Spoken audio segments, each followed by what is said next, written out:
deadly riots over the government's plan to avoid defaulting on its loans. Is that the unemployment keeps rising, and it has to keep rising just because we have an excess supply of goods, which is this is all borrowed money that our and that kids debt is owned by banks in other countries. Including right here at home. In the form of a convenient personal loan.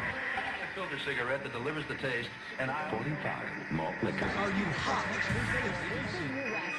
Quite some time ago, by a second, America is sponsoring I first learned it from my grandmother. Now, my grandmother was a wonderful person. She taught me how to play the game Monopoly. She understood that the name of the game is to acquire. She would accumulate everything she could, and eventually she became the master of the board. And then she would always say the same thing to me. She'd look at me and she'd say, "One day, you'll learn to play the game."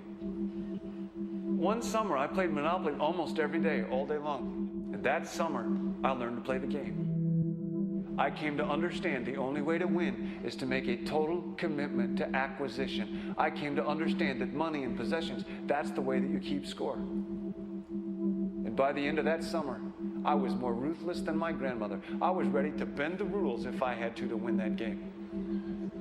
And I sat down with her to play that fall. I took everything she had. I watched her give her last dollar and quit in utter defeat. And then she had one more thing to teach me. Then she said, "Now it all goes back in the box." All those houses and hotels, all the railroads and utility companies, all that property and all that wonderful money. Now it all goes back in the box. None of it was really yours. You got all heated up about it for a while. But it was around a long time before you sat down at the board. And it will be here after you're gone. Players come and players go. Houses and cars, titles and clothes, even your body. Because the fact is that everything I clutch and consume and hoard is going to go back in the box, and I'm going to lose it all. You have to ask yourself, when you finally get the ultimate promotion, when you've made the ultimate purchase, when you buy the ultimate home, when you have stored up financial security and climbed the ladder of success to the highest rung you can possibly climb it, and the thrill wears off, and it will wear off,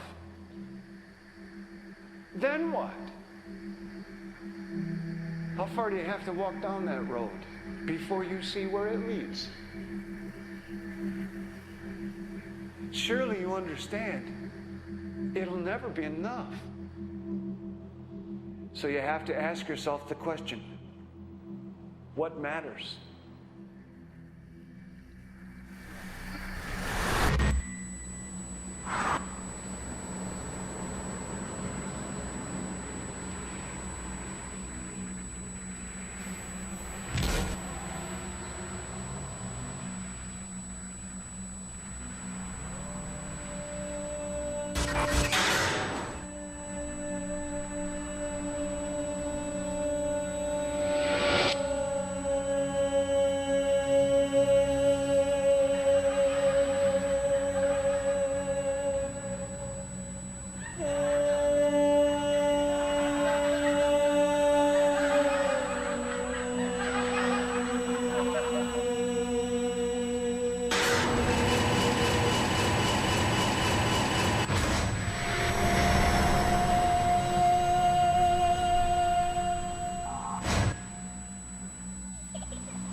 was a young man growing up in New York City, I refused to pledge allegiance to the flag.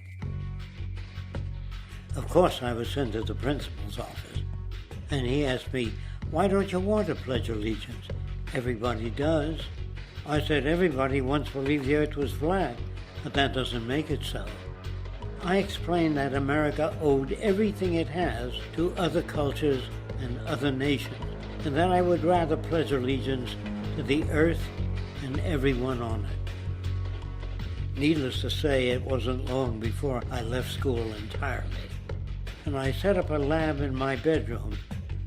There I began to learn about science and nature. I realized then that the universe is governed by laws, and that the human being, along with society itself, was not exempt from these laws. Then came the crash of 1929, which began what we now call the Great Depression. I found it difficult to understand why millions were out of work, homeless, starving, while all the factories were sitting there. The resources were unchanged. It was then that I realized that the rules of the economic game were inherently invalid. Shortly after came World War II, where various nations took turns systematically destroying each other. I later calculated that all the destruction and wasted resources spent on that war could have easily provided for every human need on the planet. Since that time, I have watched humanity set the stage for its own extinction. I have watched as the precious finite resources are perpetually wasted and destroyed in the name of profit and free markets. I have watched the social values of society be reduced into a base artificiality of materialism and mindless consumption. And I have watched as the monetary powers control the political structure of supposedly free societies. I'm 94 years old now, and I'm afraid my disposition is the same as it was 75 years ago. This shit's got to go.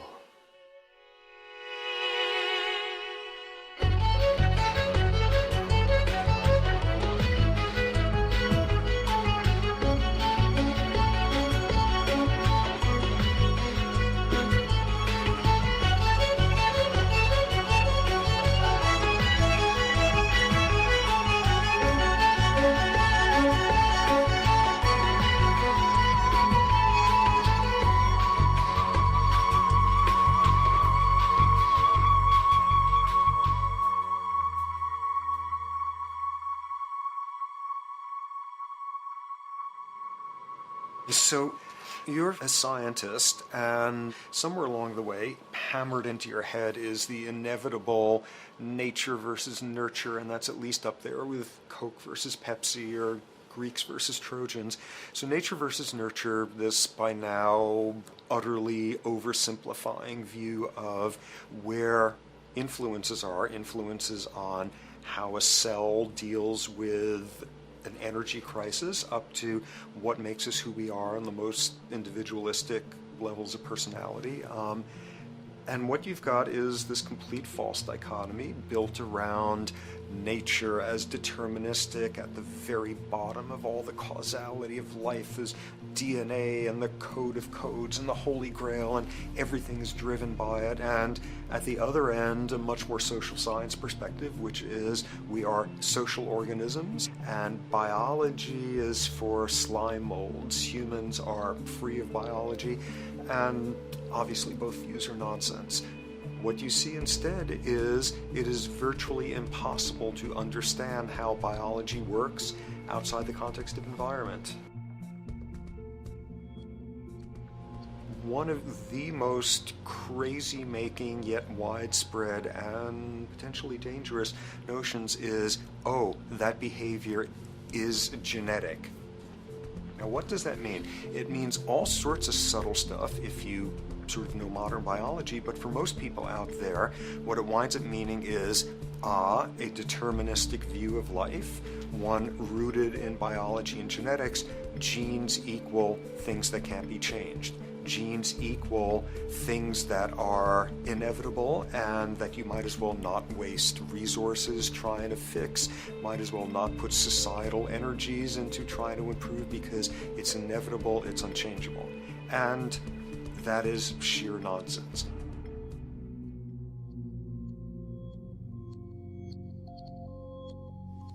It is widely thought that conditions like ADHD are genetically programmed, conditions like schizophrenia are genetically programmed. The truth is the opposite. Nothing is genetically programmed. They're very rare diseases. I mean, a small handful, extremely sparsely represented in the population, that are truly genetically determined. Most complex conditions might have a predisposition that is a genetic component, but a predisposition is not the same as a predetermination. The whole search for the source of diseases in the genome was doomed to failure before anybody even thought of it, because most diseases are not genetically predetermined. Heart disease, cancer, strokes, rheumatoid conditions, autoimmune conditions in general, mental health conditions, addictions, these are none of them genetically determined. Breast cancer, for example, out of 100 women with breast cancer, only 7 will carry the breast cancer genes. 93 do not. And out of 100 women who do have the genes, not all of them will get cancer.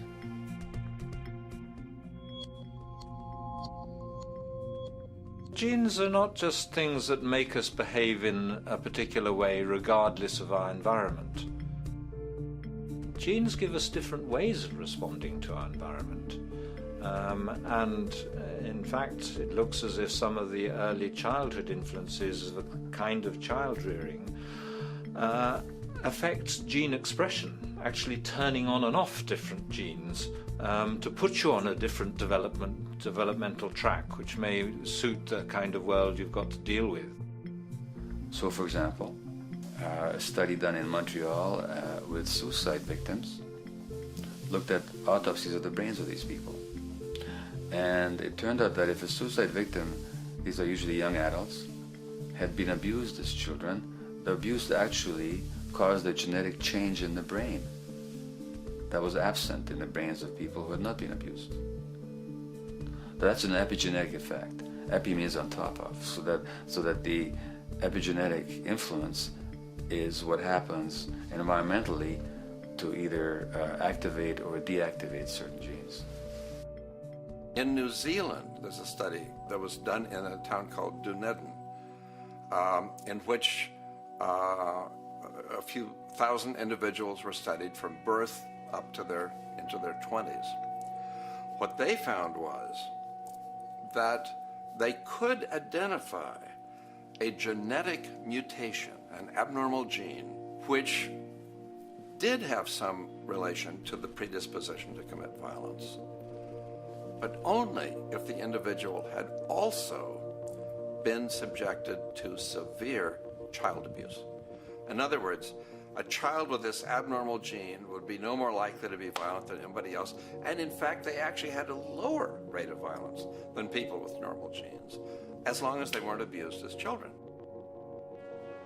Great additional example of the ways in which genes are not be-all, end-all. Fancy technique where you can take a specific gene out of a mouse, that mouse and its descendants will not have that gene, you have knocked out that gene. So there's this one gene that codes for a protein that has something to do with learning and memory, and this fabulous demonstration, knock out that gene and you have a mouse that doesn't learn as well. Ooh, a genetic basis for intelligence. What was much less appreciated in that landmark study that got picked up by the media left and right is take those genetically impaired mice and raise them in a much more enriched, stimulating environment than your normal mice in a lab cage, and they completely overcame that deficit. So when one says in a contemporary sense that, oh, this behavior is genetic, to the extent that that's even a valid sort of phrase to use, what you're saying is there is a genetic contribution to how this organism responds to environment. Genes may influence the readiness with which an organism will deal with a certain environmental challenge. You know, that's not the version most people have in their minds. And not to be too soapboxing, but run with the old sort of version of it's genetic, and it's not that far from a history of eugenics and things of that sort.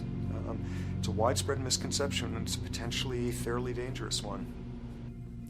One reason that the sort of biological explanation for violence, one reason that hypothesis is potentially dangerous, it's not just misleading, it can really do harm, is because if you believe that, you could very easily say, well, there's nothing we can do to change the predisposition people have to becoming violent.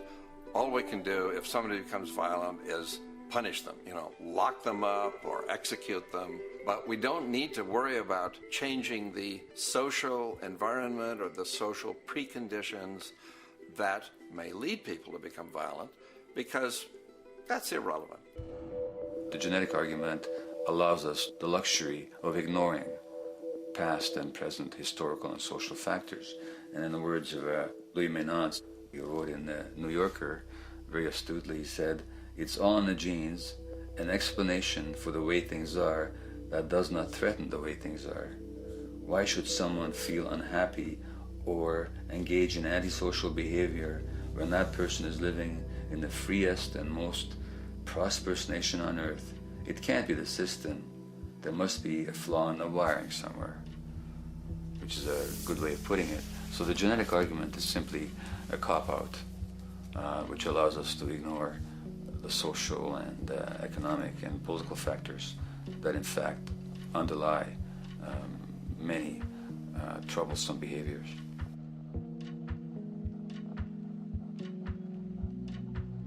Addictions are usually considered to be a drug-related issue, but looking at it more broadly, I define addiction as any behavior that is associated with craving, with temporary relief, and with long-term negative consequences, along with an impairment of control over it, so that the person wishes to give it up or promises to do so, but can't follow through.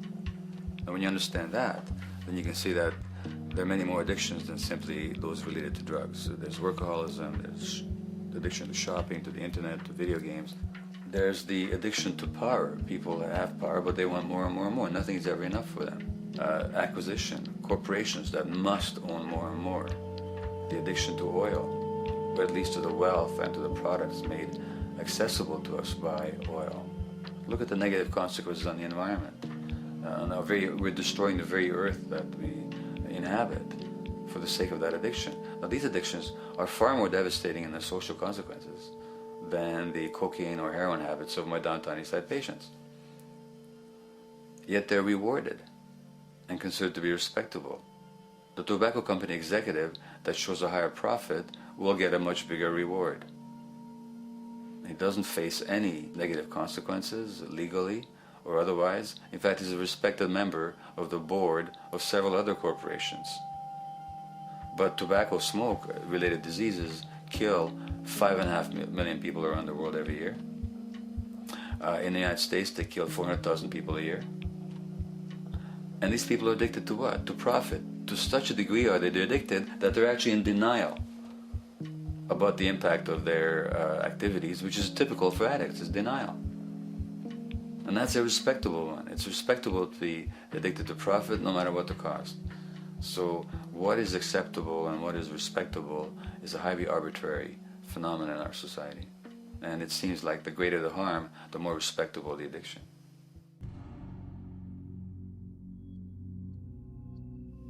There's a general myth that drugs in themselves are addictive. In fact, the war on drugs is predicated on the idea that if you interdict the sources of drugs, you can deal with addiction that way.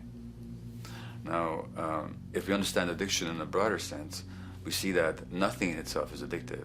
No substance, no drug is by itself addictive, and no behavior is by itself addictive. Many people can go shopping without becoming shopaholics. Not everybody becomes a food addict. Not everyone who drinks a glass of wine becomes an alcoholic.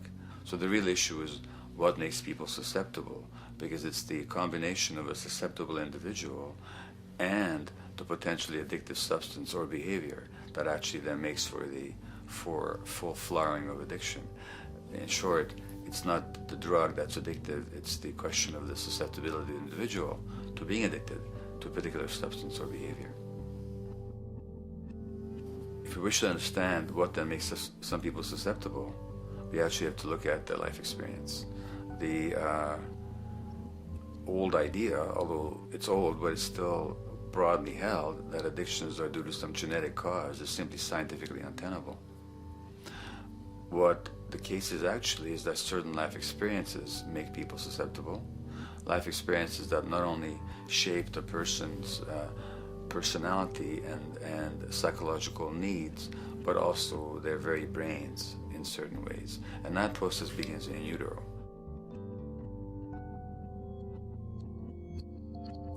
It's been shown, for example, that if you stress mothers during pregnancy, their children are more likely to have traits that predispose them to addictions. And that's because development is shaped by the psychological and social environment. So the biology of human beings is very much affected by and programmed by their life experiences beginning in utero. Environment does not begin at birth. Environment begins as soon as you have an environment. As soon as you are a fetus, you are subject to whatever information is coming through mom's circulations, hormones, levels of nutrients. Great landmark example of this, something called the Dutch hunger winter. 1944, Nazis occupying Holland. For a bunch of reasons, they decide to take all the food and divert it to Germany. For 3 months, everybody there is starving. Tens of thousands of people starve to death. What the Dutch hunger winter effect is, if you were a second or third trimester fetus during the starvation, your body learned something very unique during that time. As it turns out, second, third trimester, something that your body is going about trying to learn about the environment is, well, how menacing of a place is it out there? How plentiful? How much nutrients am I getting by way of mom's circulation? Be a fetus who is starving during that time, and your body programs forever after to be really, really, really stingy with your sugar and fat, and what you do is you store every bit of it. Be a Dutch hunger winter fetus, and half a century later, everything else being equal, you are more likely to have high blood pressure, obesity, or metabolic syndrome. That is environment coming in a very unexpected place. You can stress animals in a laboratory when they're pregnant, and their offspring will be more likely to use cocaine and alcohol as adults. You can stress human mothers. For example, in a British study, women who are abused in pregnancy will have higher levels of the stress hormone cortisol in their placenta at birth, and their children are more likely to have conditions that predispose them to addictions by age 7 or 8. So in utero stress already prepares the ground for all kinds of mental health issues.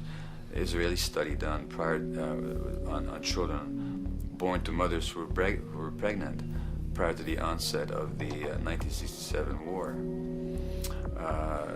These women, of course, are very stressed, and their offspring have a higher incidence of schizophrenia than the average cohort.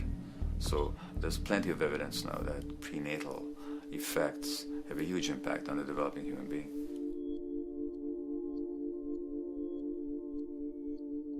The point about human development, and specifically human brain development, is that it occurs mostly under the impact of the environment and mostly after birth. Now, if you compare us to a horse, which can run on the first day of life, we see that we are very undeveloped. We can't muster that much neurological coordination, balance, muscle strength, visual acuity until a year and a half, 2 years.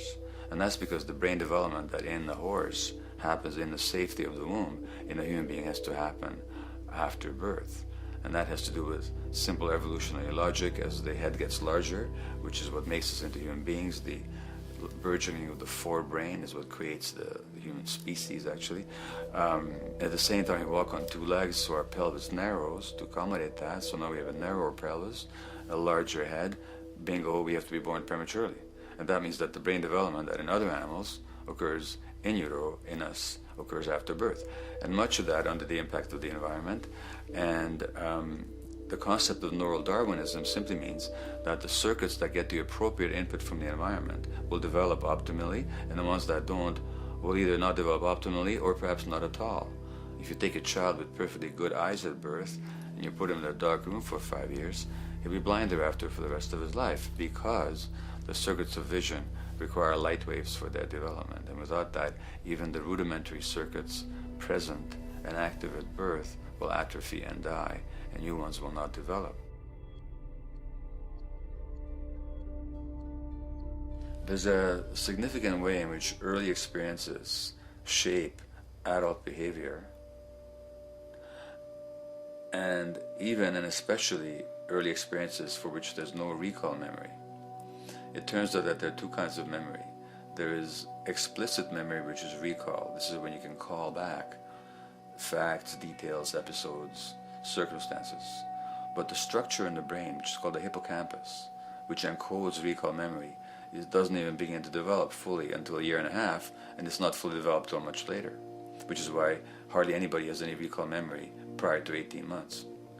But there's another kind of memory, which is called implicit memory, which is in fact an emotional memory, where the emotional impact and the interpretation that the child makes of those emotional experiences is ingrained in the brain in the form of nerve circuits ready to fire without specific recall. So to give you a clear example, people who are adopted have a lifelong sense of rejection very often. They can't recall the adoption, they can't recall the separation from a birth mother, because there's nothing there to recall with. But the emotional memory of separation and rejection is deeply embedded in their brains. Hence, they're much more likely to experience a sense of rejection and a great emotional upset when they perceive themselves as being rejected than other people. That's not unique to people who are adopted, but it's particularly strong in them because of this function of implicit memory. People who are addicted, given that they, according to all the research literature, certainly in my experience, the hardcore addicts virtually were all significantly abused as children or suffered severe emotional loss. Their emotional or implicit memories are those of a world that's not safe and not helpful, caregivers who are not to be trusted, and relationships that are not safe enough to open up to vulnerably. And hence their responses tend to be to keep themselves separate from really intimate relationships, not to trust caregivers, doctors, and other people who are trying to help them, and generally see the world as an unsafe place. And that's strictly a function of implicit memory, which sometimes has to do with incidents they don't even recall.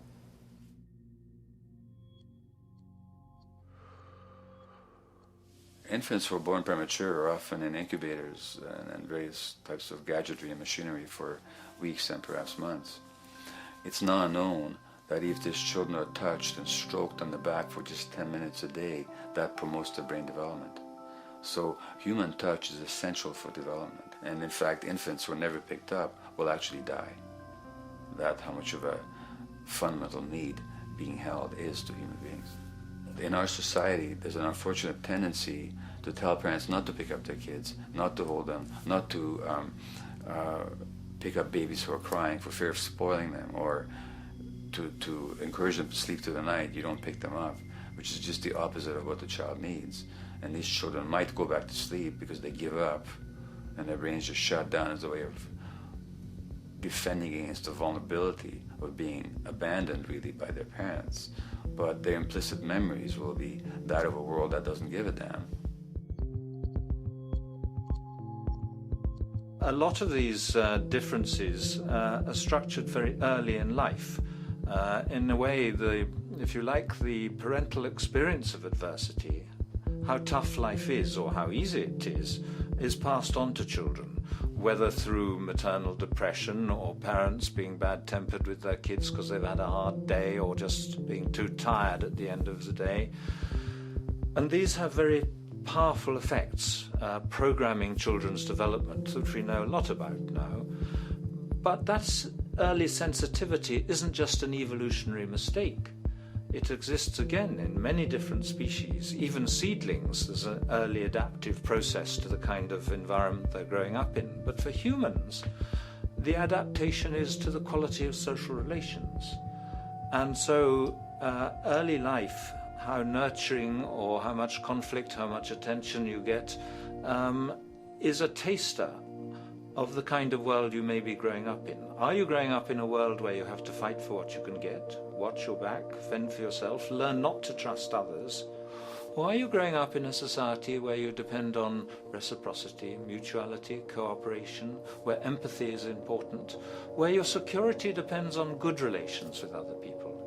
And that needs a very different emotional and cognitive development. And that's what the early sensitivity is about.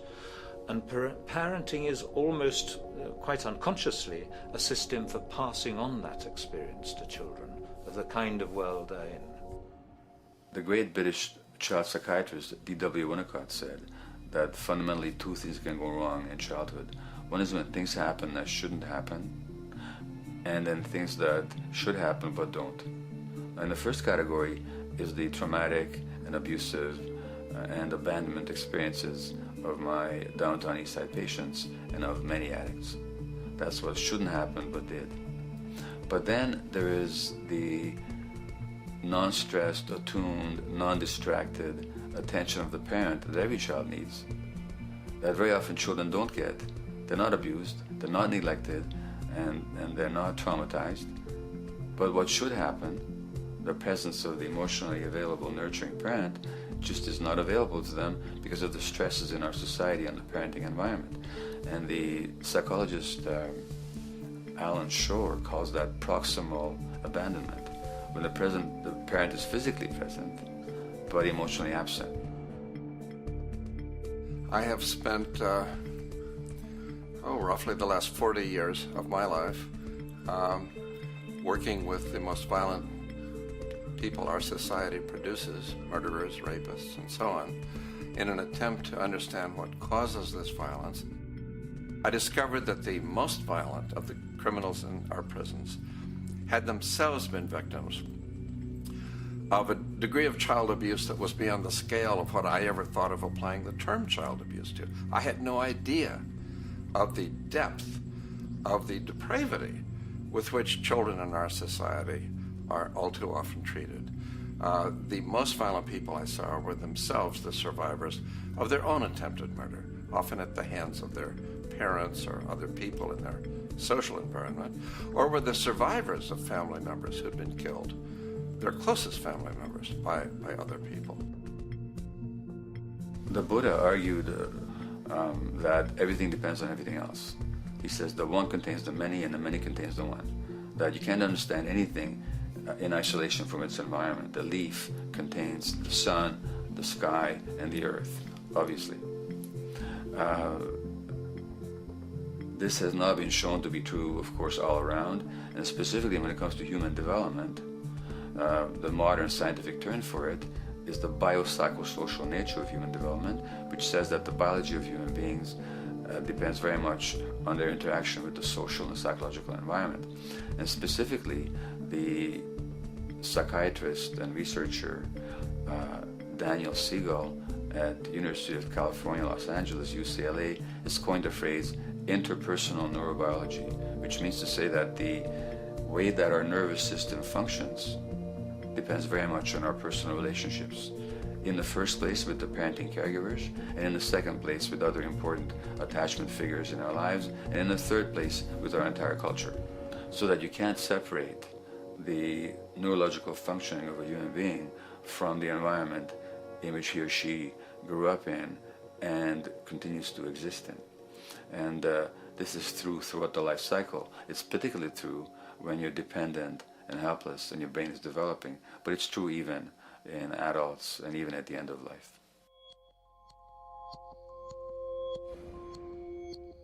Human beings have lived in almost every kind of society, from the most egalitarian, hunting and gathering societies seem to have been very egalitarian, for instance, based on food sharing, gift exchange. Small bands of people living predominantly off of foraging, but a little bit of hunting. Predominantly among people you have at the least known your entire life, if not surrounded by third cousins or closer, and a world in which there is a great deal of fluidity between different groups, and a world in which there is not a whole lot in terms of material culture. This is how humans have spent most of their hominid history. And no surprise, that makes for a very different world. One of the things you get as a result of that is far less violence. Organized group violence is not something that occurred at that time of human history, and that seems quite clear. So where did we go wrong? Violence is not universal. It's not symmetrically distributed throughout the human race. There is a huge variation in the amount of violence in different societies. There are some societies that have virtually no violence. There are others that destroy themselves. Some of the Anabaptist religious groups that are complete strict pacifists, like the Amish, the Mennonites, the Hutterites. Among some of these groups, the Hutterites, there are no recorded cases of homicide. During our major wars, like World War II, where people were being drafted, they would refuse to serve in the military. They would go to prison rather than serve in the military. In the kibbutzim in Israel, the level of violence is so low that the criminal courts there will often send violent offenders, people who've committed crimes, to live on the kibbutzim in order to learn how to live a nonviolent life, because that's the way people live there. So we are amply shaped by society. Our societies, in the broader sense, including our theological, our metaphysical, our linguistic influences, etc., our societies help shape us as to whether or not we think life is basically about sin or about beauty, whether the afterlife will carry a price for how we live our lives or if it's irrelevant. In a broad sort of way, different large societies could be termed as individualistic or collectivist, and you get very different people and different mindsets, and I suspect different brains coming along with that. We in America are in one of the most individualistic of societies, and capitalism being a system that allows you to go higher and higher up a potential pyramid, and the deal is it comes with fewer and fewer safety nets. By definition, the more stratified a society is, the fewer people you have as peers, the fewer people with whom you have symmetrical, reciprocal relationships, and instead all you have are differing spots and endless hierarchies, and a world in which you have few reciprocal partners is a world with a lot less altruism.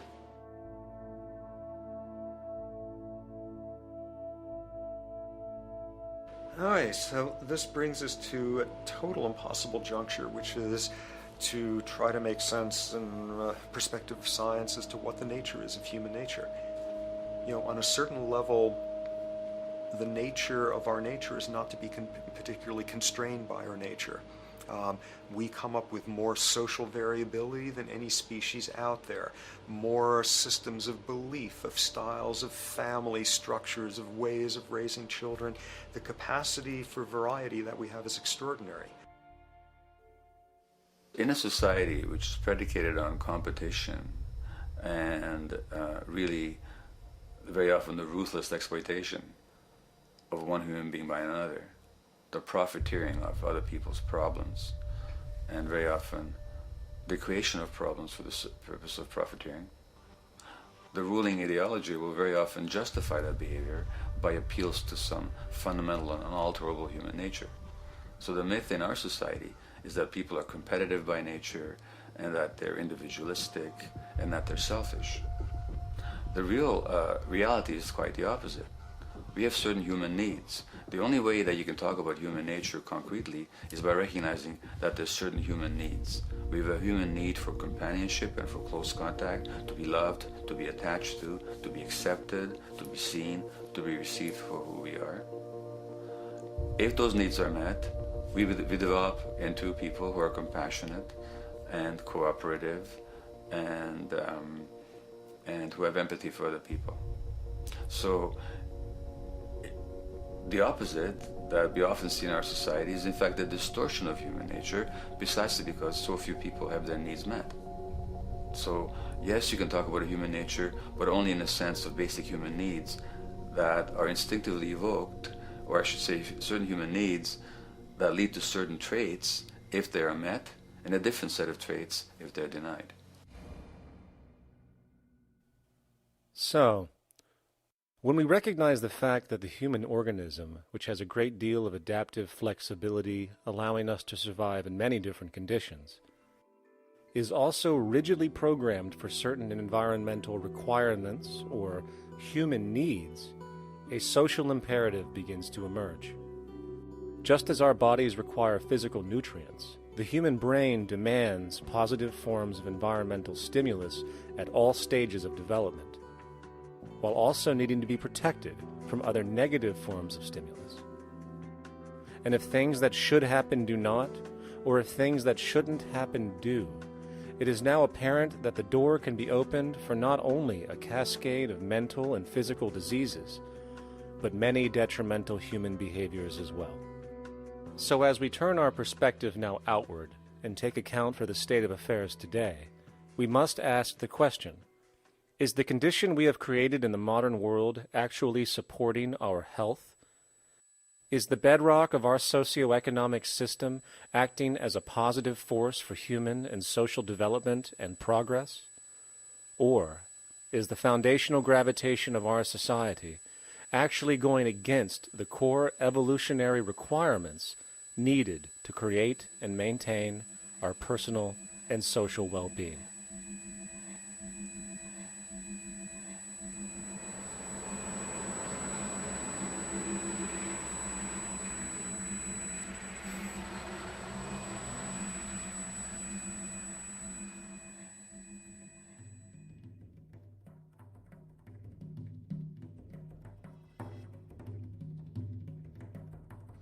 So one might ask, where did this all begin, what we have today, really a world in a state of cumulative collapse? You get it started with John Locke. And John Locke introduces property, and he has three provisos for just private right and property. And the three provisos are that there must be enough left over for others, and that you must not let it spoil, and that you, most of all, must mix your labor with it. It seems justified. You mix your labor with the world, then you're entitled to the product, and as long as there's enough left over for others, and as long as it doesn't spoil, you don't allow anything to go to waste, that's okay. Well, he spends a long time of his famous treatise of government, and it's since been the canonical text for economic and political and legal understanding. Is still a classic text of study. Well, what he did is, after he gives the provisos, and you're almost thinking at the time whether you're for private property or not, he's given a very good and plausible and powerful defense of private property here. Well, he drops them.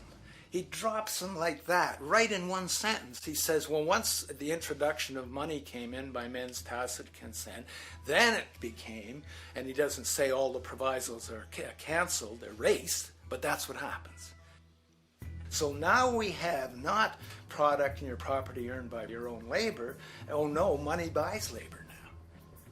There's no longer a consideration of whether there's enough left over for others. There's no longer a consideration of whether it spoils, because he says, well, money's like silver and gold can't spoil, therefore monies can't be responsible for waste, which is ridiculous. We're not talking about money and silver, we're talking about what its effects are. It's one non sequitur after another. Just the most startling logical legerdemain that he gets away with here. But it fits the interests of capital owners. Then Adam Smith comes along, and what he adds is the religion to this. Locke started with God made it all this way. This is God's right. And now we get also with Smith coming along, he says it's not only God's, I mean, he's not saying this, but this is what's happening philosophically in principle. He's saying it's not only a question of private property, that's all now presupposed, is given. And that there's money investors that buy labor, given. That there's no limit to how much they can buy of other men's labor, how much they can accumulate, how much inequality, that's all given now. And so he comes along, and what his big idea is, and again, it's just introduced in parentheses, en passant. You know, when people put out the goods for sale and others, you know, the supply, and other people buy them with the demand and so forth, how do we have supply equaling demand or demand equaling supply? How can they come into equilibrium? And that is one of the central notions of economics, is how do they come into equilibrium? And he says it's the invisible hand of the market that brings them into equilibrium. So now we have God is actually immanent. He just didn't give the rights to property and how, all its wherewithal and its natural rights of doing all that Locke said. Now we have the system itself as God. In fact, Smith says, when he talks, and you'll never find this quote again, I have to read the whole of the Inquiry into the Wealth of Nations. He says, the scantiness of subsistence sets limits to the reproduction of the poor, and that nature can deal with this in no other way than elimination of their children. So he anticipated evolutionary theory in the worst sense applied. This is well before Darwin. And so he called them the race of laborers. So you can see there was inherent racism built in here. There was an inherent acceptance, life blindness to kill innumerable children. And he thought, well, that's the invisible hand making supply meet demand and demand meet supply. So see how wise God is. So you can see a lot of the really virulent, life-destructive, eco-genocidal things that are going on now have, in a way, a thought gene back in Smith too. When we reflect on the original concept of the so-called free market capitalist system, as initiated by early economic philosophers such as Adam Smith, we see that the original intent of a market was based around real, tangible, life-supporting goods for trade. Adam Smith never fathomed that the most profitable economic sector on the planet would eventually be in the arena of financial trading or so-called investment, where money itself is simply gained by the movement of other money in an arbitrary game which holds zero productive merit to society. Yet, regardless of Smith's intent, the door for such seemingly anomalous advents was left wide open by one fundamental tenet of this theory. Money is treated as a commodity in and of itself. Today, in every economy of the world, regardless of the social system they claim, money is pursued for the sake of money and nothing else.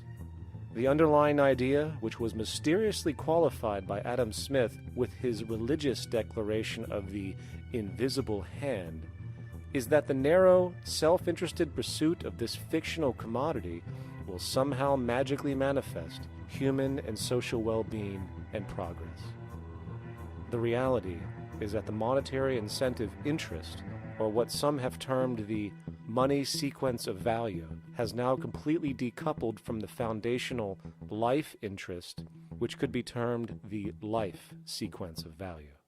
What has happened is that there's a complete confusion in economic doctrine between those two sequences. They think that the money sequence of value delivers the life sequence of value, and that's why they say if more goods are sold, if GDPs rise and so forth, therefore there'll be more well-being, enhanced well-being. We take the GDP to be basically our indicator of social health. Well, there you see the confusion. It's talking about money sequences of value, that is all the receipts, all the revenues that are derived from selling goods, and they're confusing that with life reproduction, so that you have built right into this thing from the beginning is a complete conflation of the money and life sequences of value. So we're dealing with a kind of structured delusion that becomes more and more deadly as the money sequence decouples from producing anything at all. So it's a system disorder, and the system disorder seems to be fatal.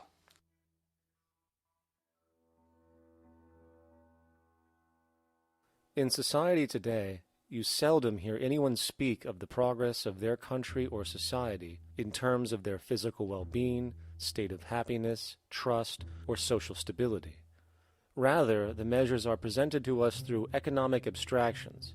We have the gross domestic product, the consumer price index, the value of the stock market, rates of inflation, and so on. But does this tell us anything of real value as to the quality of people's lives? No, all these measures have to do with the money sequence itself and nothing more. For example, the gross domestic product of a country is a measure of the value of goods and services sold. this measure is claimed to correlate to the standard of living of a country's people.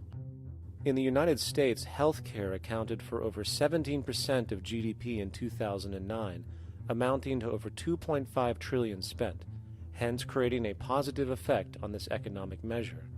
And based on this logic, it would be even better for the U.S. economy if healthcare services increased more so, perhaps to $3 trillion or $5 trillion, since that would create more growth, more jobs, and hence boasted by economists as a rise in their country's standard of living. But wait a minute, what do healthcare services actually represent? Well, sick and dying people. That's right, the more unhealthy people there are in America, the better the economy.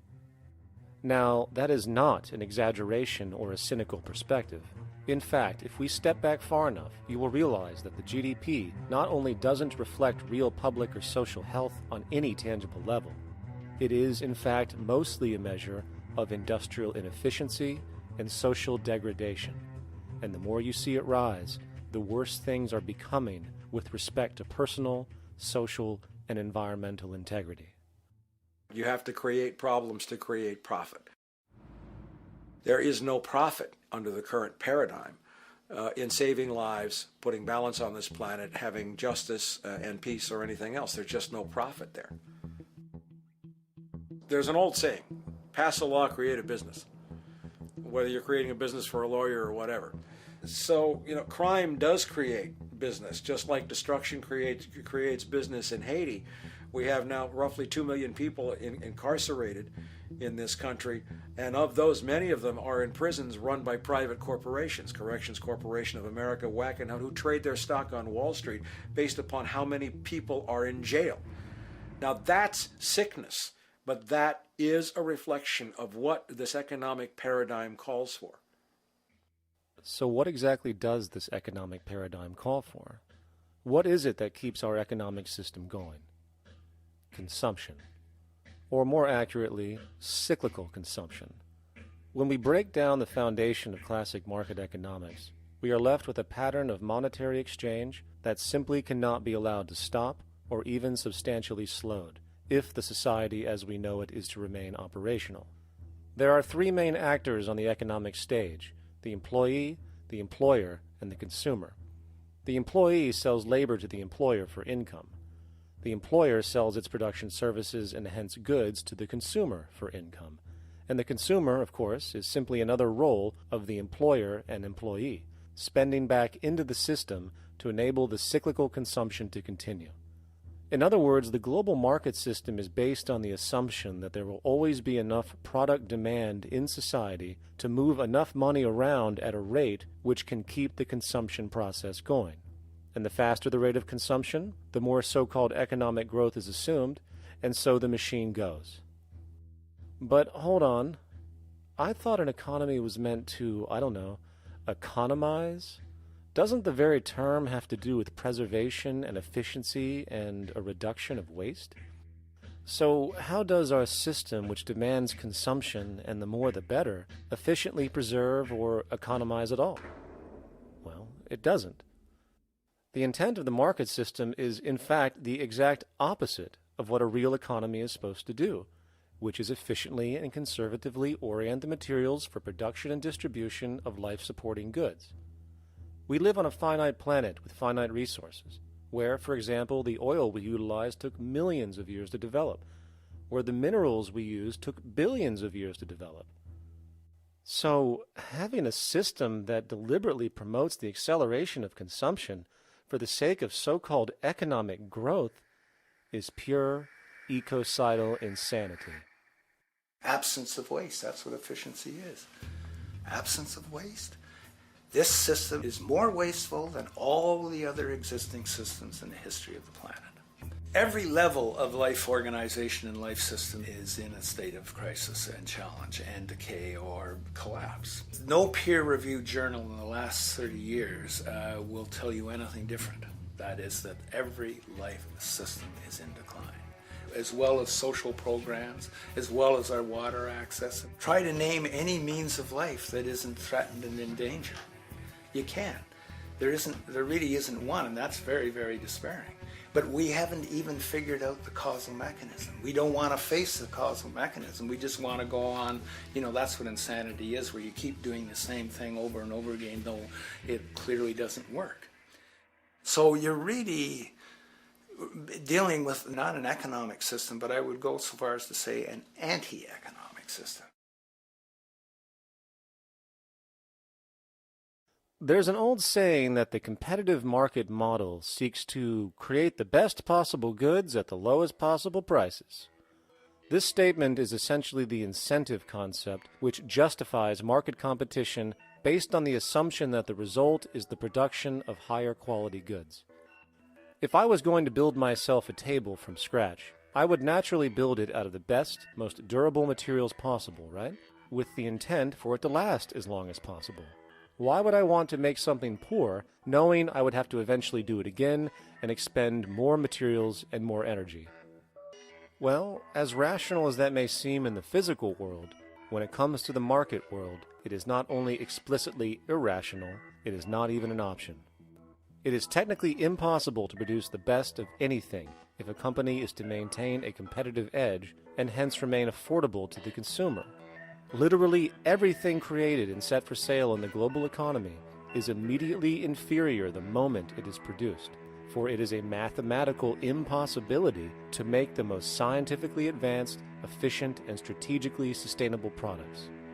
This is due to the fact that the market system requires that cost efficiency, or the need to reduce expenses, exist at every stage of production, from the cost of labor to the cost of materials and packaging, and so on. This competitive strategy, of course, is to make sure the public buys their goods rather than from a competing producer, which is doing the exact same thing to also make their goods both competitive and affordable. This immutably wasteful consequence of the system could be termed intrinsic obsolescence. However, this is only one part of a larger problem. A fundamental governing principle of market economics, one that you will not find in any textbook, by the way, is the following. Nothing produced can be allowed to maintain a lifespan longer than what can be endured in order to continue cyclical consumption. In other words, it is critical that stuff break down, fail, and expire within a certain amount of time. This is termed planned obsolescence. Planned obsolescence is the backbone of the underlying market strategy of every goods-producing corporation in existence. While very few, of course, would admit to such a strategy outright, what they do is mask it within the intrinsic obsolescence phenomenon just discussed, while often ignoring or even suppressing new advents in technology which might create a more sustainable, durable good.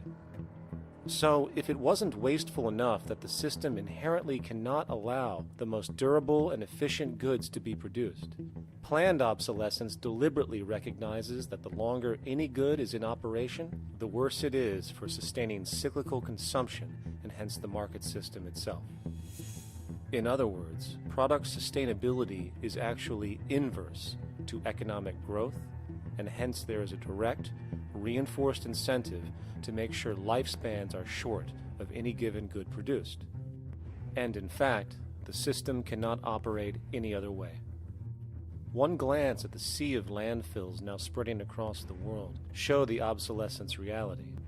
There are now billions of cheaply made cell phones, computers, and other technology, each full of precious, difficult-to-mine materials such as gold, coltan, copper, now rotting in vast piles, usually due to the mere malfunction or obsolescence of small parts, which, in a conservative society, could likely be fixed or updated, and the life of the good extended. Unfortunately, as efficient as that may seem in our physical reality, living on a finite planet with finite resources, it is explicitly inefficient with respect to the market. To put it into a phrase, efficiency, sustainability, and preservation are the enemies of our economic system. Likewise, just as physical goods need to be constantly produced and reproduced regardless of their environmental impact, the service industry operates with an equal rationale. The fact is, there is no monetary benefit to resolving any problems which are currently being serviced. At the end of the day, the last thing the medical establishment really wants is the curing of diseases such as cancer, which would eliminate countless jobs and trillions in revenue. And since we're on the subject, crime and terrorism in this system are good. Well, at least economically, for it is employing police, generating high-value commodities for security, not to mention the value of prisons that are privately owned for profit. And how about war? The war industry in America is a huge driver of GDP, one of the most profitable industries, producing weapons of death and destruction. The favorite game of this industry is to blow things up and then go and rebuild them for profit. We saw this with the windfall billion-dollar contracts made from the Iraq War. The bottom line is that socially negative attributes of society have become positively rewarded ventures for industry, and any interest in problem resolution or environmental sustainability and conservation is intrinsically counter to economic sustainability.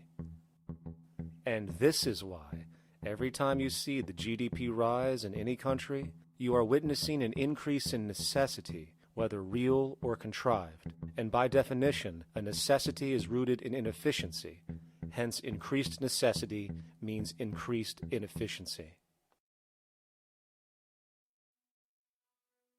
The American dream is based on rampant consumerism. It is based upon the fact that mainstream media, and especially commercial advertising, all corporations who need this infinite growth, have convinced us or brainwashed most people in America, and hence the world, that we have to have X number of material possessions and the possibility of gaining infinitely more material possessions in order to be happy.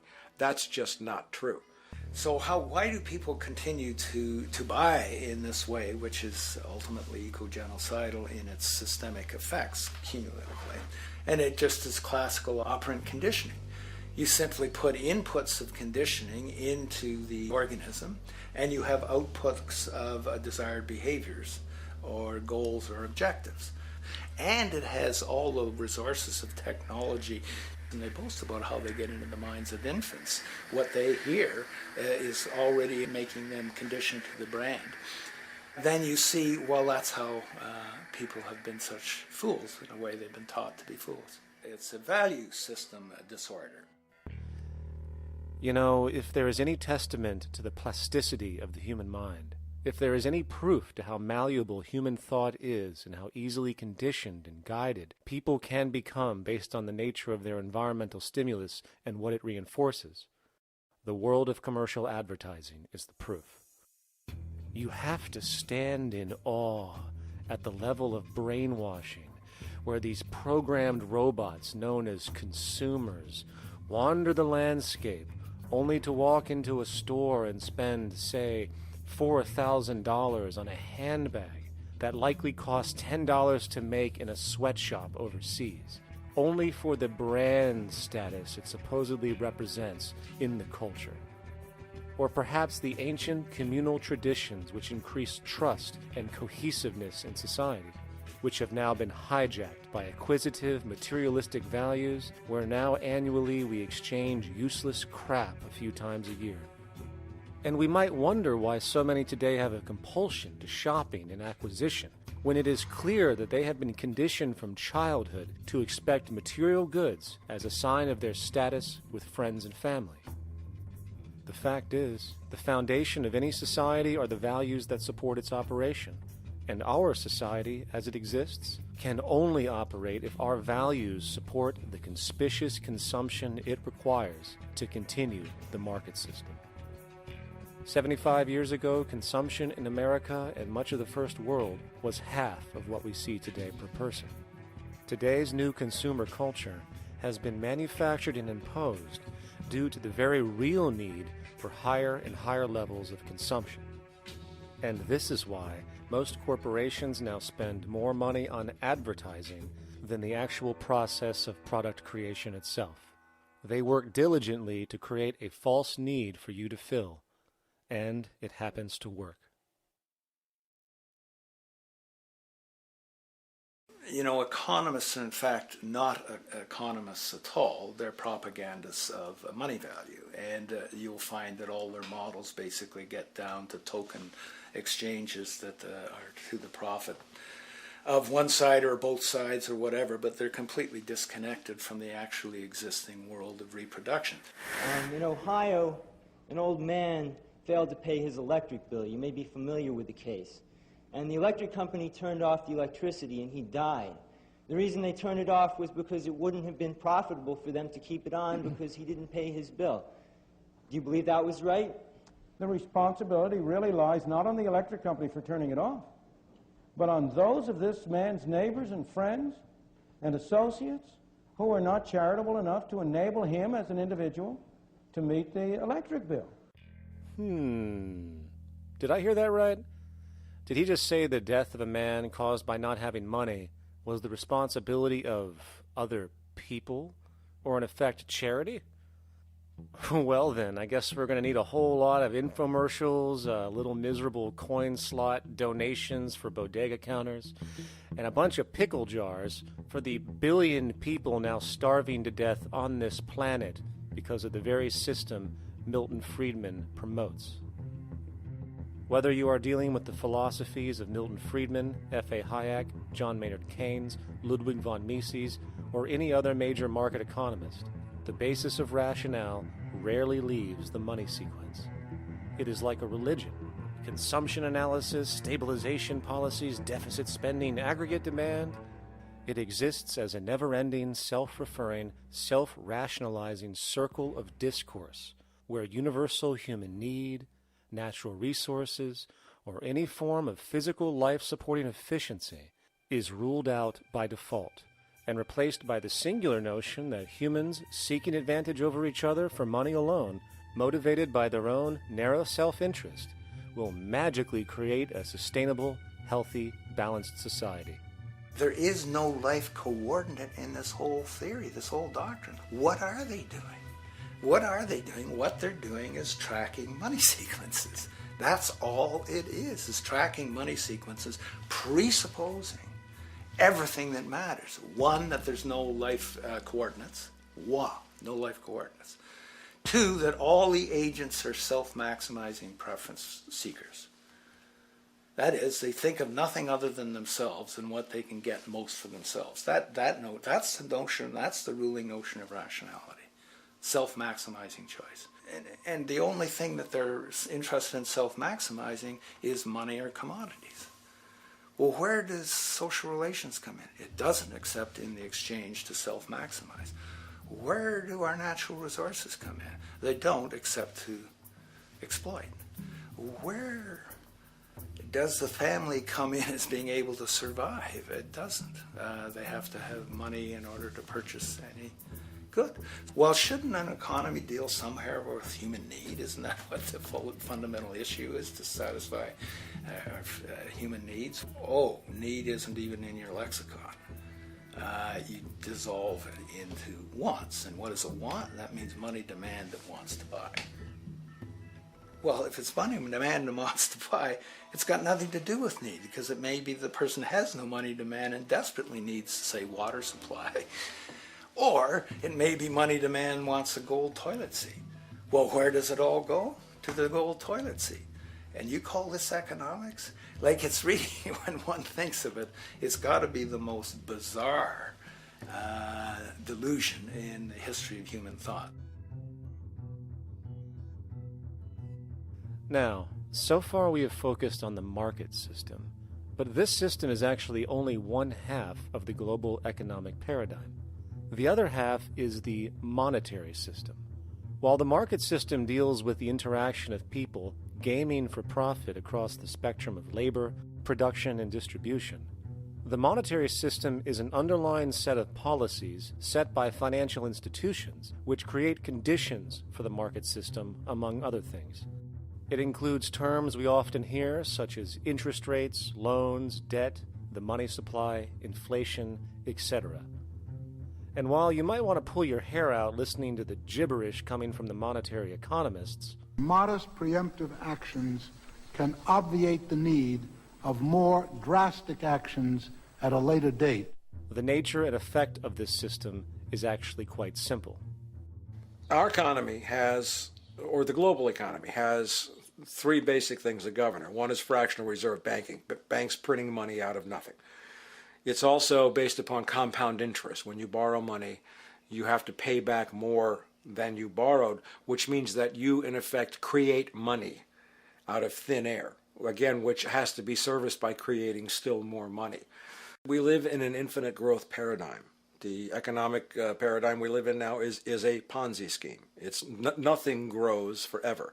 It's not possible. As a great psychologist James Hillman wrote, the only thing that grows in a human body after a certain age is cancer. It's not just the amount of money that has to keep growing, it's the amount of consumers. Consumers to borrow money at interest to generate more money, and obviously that's not possible on a finite planet. People are basically vehicles to just create money, which must create more money to keep the whole thing from falling apart, which is what's happening right now. There are really only two things anyone needs to know about the monetary system. 1. All money is created out of debt. Money is monetized debt, whether it materialized from treasury bonds, home loan contracts, or credit cards.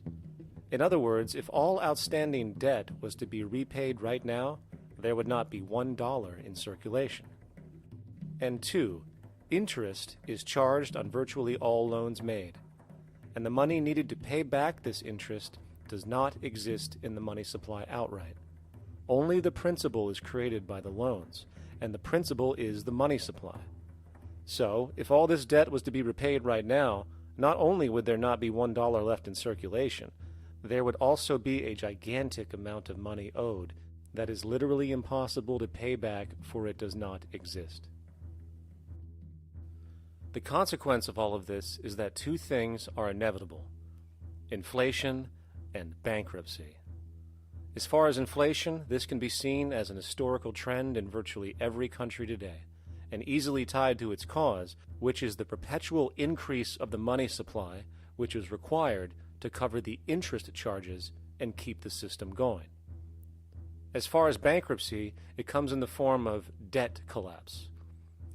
This collapse will inevitably occur with a person, a business, or a country, and typically happens when the interest payments are no longer possible to make. But there is a bright side to all of this. Well, at least in terms of the market system, because debt creates pressure. Debt creates wage slaves. A person in debt is much more likely to take a low wage than a person who isn't, hence becoming a cheap commodity. So it's great for the corporations to have a pool of people that have no financial mobility. But hey, that same train of thought also goes for entire countries. The World Bank and the International Monetary Fund, which mostly serve as proxies for transnational corporate interests, give gigantic loans to troubled countries at very high interest rates. And then, once the countries are deeply in the hole and can't pay, austerity measures are applied, the corporations swoop in, set up sweatshops, and take their natural resources. Now that's market efficiency. But wait, there's more. You see, there's this unique hybrid of the monetary and market system called the stock market, which rather than, actually produce anything real, they just buy and sell money itself. And when it comes to debt, you know what they do? That's right, they trade it. They actually buy and sell debt for profit, from credit default swaps and collateralized debt obligations for consumer debt, to complex derivative schemes used to mask the debt of entire countries, such as the collusion of investment bank Goldman Sachs in Greece, which nearly collapsed the entire European economy. So when it comes to the stock market and Wall Street, we have an entirely new level of insanity born out of the money sequence of value. All you need to know about markets was written in an editorial in the Wall Street Journal a couple of years ago. It was called Lessons of the Brain-Damaged Investor. And in this editorial, they explain why people with slight brain damage do better as investors than people with normal brain functionality. Why? Because the slightly brain-damaged person has no empathy. And that's the key. If you don't have any empathy, you do well as an investor. And so Wall Street breeds people who have no empathy to go in there and to make decisions and make trades that they have no compunction about and no thought whatsoever as to what they're doing might affect their fellow human being. So they breed these robots these people who have no souls. And since they don't even want to pay these people anymore, they're now breeding robots, real algorithmic traders. Goldman Sachs in the high-frequency trading scandal. They put a computer next to the exchange, the New York Stock Exchange. This computer, this co-located computer, as they call it, it front-runs all the trades on the exchange, and it hits the exchange with volumes of orders in ways that scalp pennies and nickels away from the exchange. It's like they're siphoning money all day long. They went one quarter last year, 30 or 60 straight days without a single down day and made millions of dollars every single day. Is that because, well, that's statistically impossible. When I worked on Wall Street, the way it works is everyone kicks upstairs the bribes. The brokers bribe to the office manager bribes to the regional sales manager bribes to the national sales manager. It's a common understanding. At Christmas, who gets the biggest bonus at Christmas in an average brokerage office? The compliance officer. The compliance officer sits there all day long. He's supposed to be making sure you don't violate any of the margin rules and you're complying with the law. Of course, yeah, to the extent that you can bribe the compliance officer, yeah, that's right, you are complying with the law. So how does fraud has become the system? It's no longer a byproduct. It is the system. You know, it's like that old Woody Allen joke. He says, "Doctor, my brother thinks he's a chicken." And the doctor says, "Take a pill, and that should cure the problem." And he says, "No, doctor, you don't understand. We need the eggs." Okay? So the trading of fraudulent claims back and forth between banks to generate fees, to generate bonuses, has become the GDP producing growth engine of the United States economy. Even though they're essentially trading fraudulent claims that there's absolutely no hope of ever paying back. They're processing and generating and resecuritizing nothing. If I write $20 billion on a cocktail napkin and I sell it to JP Morgan while JP Morgan writes $20 billion on a cocktail napkin, and we swap those two cocktail napkins at a bar and we each pay ourselves 0.25% in a fee, we make a lot of money for our Christmas bonus. We each have on our books a $20 billion cocktail napkin, which has no real value until such time as the system is no longer able to absorb bogus cocktail napkins, in which case we go to the government to get bailed out.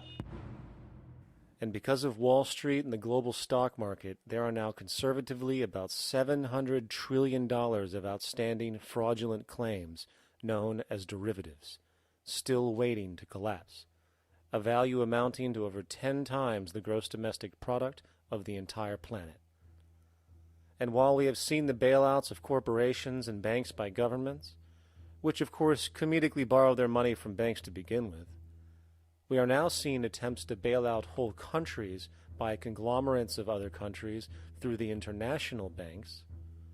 But how do you bail out a planet? There is no country out there that isn't now saturated in debt. The cascade of sovereign debt defaults we have seen can only be the beginning when the math is taken into account.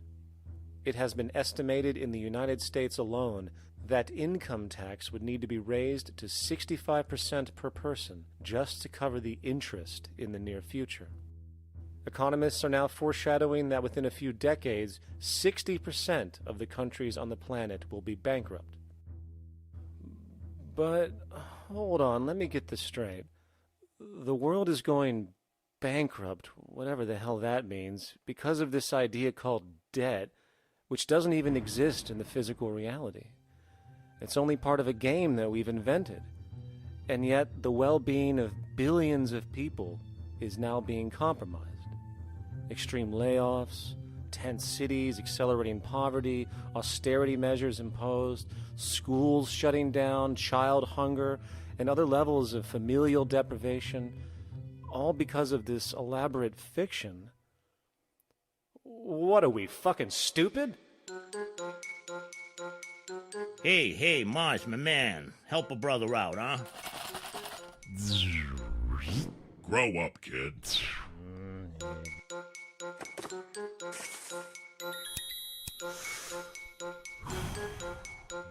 Saturn, what's up, man? You remember that smoking nebula I hooked you up with a while back? Listen, Earth, we're getting really tired of you. You've been given everything, and yet you waste it all. You got plenty of resources, and you know it. Why don't you grow up and learn some responsibility, for Christ's sake? You're making your mother miserable.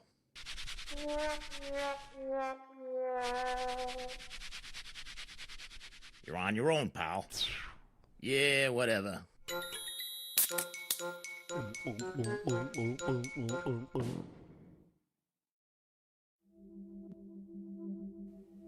Now, all of this considered, from the waste machine known as the market system to the debt machine known as the monetary system, hence creating the monetary market paradigm which defines the global economy today, there is one consequence that runs through the entire machine: inequality. Whether it is the market system which creates a natural gravitation towards monopoly and power consolidation, while also generating pockets of wealthy industries that tower over others regardless of utility, such as the fact that top hedge fund managers on Wall Street now take home over $300 million a year for contributing literally nothing, while a scientist looking for a cure for a disease trying to help humanity might make $60,000 a year if they're lucky. Or whether it is the monetary system, which has class division built right into its structure. For example, if I have $1 million to spare and I put it into a CD at 4% interest, I will make $40,000 a year. No social contribution, no nothing. However, if I'm a lower class person and have to take loans to buy my car or home, I am paying in interest, which, in abstraction, is going to pay that millionaire with the 4% CD. This stealing from the poor to pay the rich is a foundational, built-in aspect of the monetary system, and it could be labeled structural classism. Of course, historically, social stratification has always been deemed unfair, but obviously accepted overall as now 1% of the population owns 40% of the planet's wealth. But, material fairness aside, there is something else going on underneath the surface of inequality, causing an incredible deterioration in public health as a whole. Well, I think people are often puzzled by the contrast between the material success of our societies, unprecedented levels of wealth, and the many social failings. I mean, you know, if you look at the rates of drug abuse or violence or self-harm amongst kids or mental illness, there's clearly something going deeply wrong with our societies.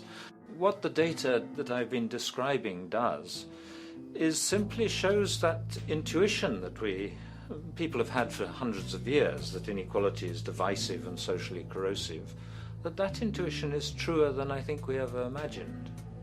There are very powerful psychological and social effects of inequality, more to do, I suppose, with feelings of superiority and inferiority, that kind of division, and maybe going with the sort of respect, disrespect, people feeling looked down on at the bottom, which, by the way, is why violence is more common in more unequal societies. It's the trigger to violence is so often people feeling looked down on and disrespected. If there is one principle I can emphasize that is the most important principle underlying the prevention of violence, it would be equality. The single most significant factor that affects the rate of violence is the degree of equality versus the degree of inequality in that society. So what one's looking at is a sort of general social dysfunction. It's not just one or two things that go wrong as inequality increases. It seems to be everything, whether we're talking about crime or health or mental illness or whatever.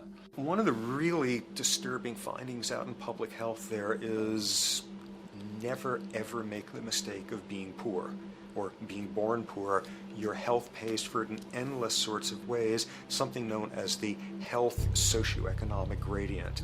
As you move down from the highest strata in society in terms of socioeconomic status, every step down, health gets worse for umpteen different diseases. Life expectancy gets worse, infant mortality rate, everything you could look at. So a huge issue has been, why is it that this gradient exists?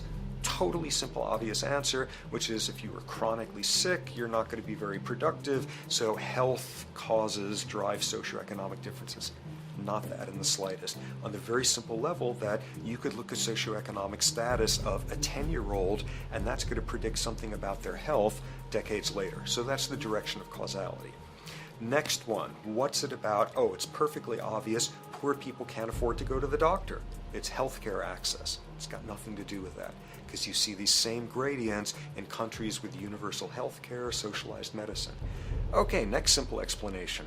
Oh, on the average, the poorer you are, the more likely you are to smoke, to drink, to all sorts of lifestyle risk factor stuff. Yeah, those contribute, but careful studies have shown that explains maybe about a third of the variability.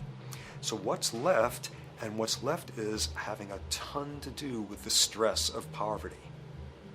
So the poorer you are, starting off being, the person who's $1 income behind Bill Gates, the poorer you are in this country, on the average, the worse your health is. This tells us something really important. The health connection with poverty, it's not about being poor, it's about feeling poor. Increasingly, we recognize that chronic stress is an important influence on health, but the most important sources of stress are the quality of social relations. And if there is anything that lowers the quality of social relations, it is the socioeconomic stratification of society. What science has now shown is that regardless of material wealth, the stress of simply living in a stratified society leads to a vast spectrum of public health problems. And the greater the inequality, the worse they become. Life expectancy, longer in more equal countries. Drug abuse, less in more equal countries. Mental illness, less in more equal countries. Social capital, meaning the ability of people to trust each other, naturally greater in more equal countries. Educational scores, higher in more equal countries. Homicide rates, less in more equal countries.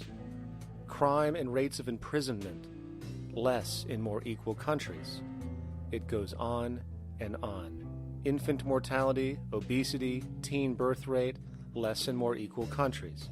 And perhaps most interesting, innovation, greater in more equal countries, which challenges the age-old notion that a competitive, stratified society is somehow more creative and inventive. Moreover, a study done in the UK called the Whitehall Study confirmed that there is a social distribution of disease as you go from the top of the socioeconomic ladder to the bottom. For example, it was found that the lowest rungs of the hierarchy had a 4-fold increase of heart disease-based mortality compared to the highest rungs. And this pattern exists irrespective of access to health care. Hence, the worse a person's relative financial status, the worse their health is going to be on average. This phenomenon is rooted in what could be termed psychosocial stress, and it is at the foundation of the greatest social distortions plaguing our society today. Its cause? The monetary market system. Make no mistake, the greatest destroyer of ecology, the greatest source of waste and depletion and pollution, the greatest purveyor of violence, war, crime, poverty, animal abuse, and inhumanity, the greatest generator of social and personal neuroses, mental disorders, depression, anxiety, not to mention the greatest source of social paralysis, stopping us from moving into new methodologies for personal health, global sustainability, and progress on this planet, is not some corrupt government or legislation, not some rogue corporation or banking cartel, not some flaw of human nature, and not some secret hidden cabal that controls the world. It is, in fact, the socio-economic system itself at its very foundation.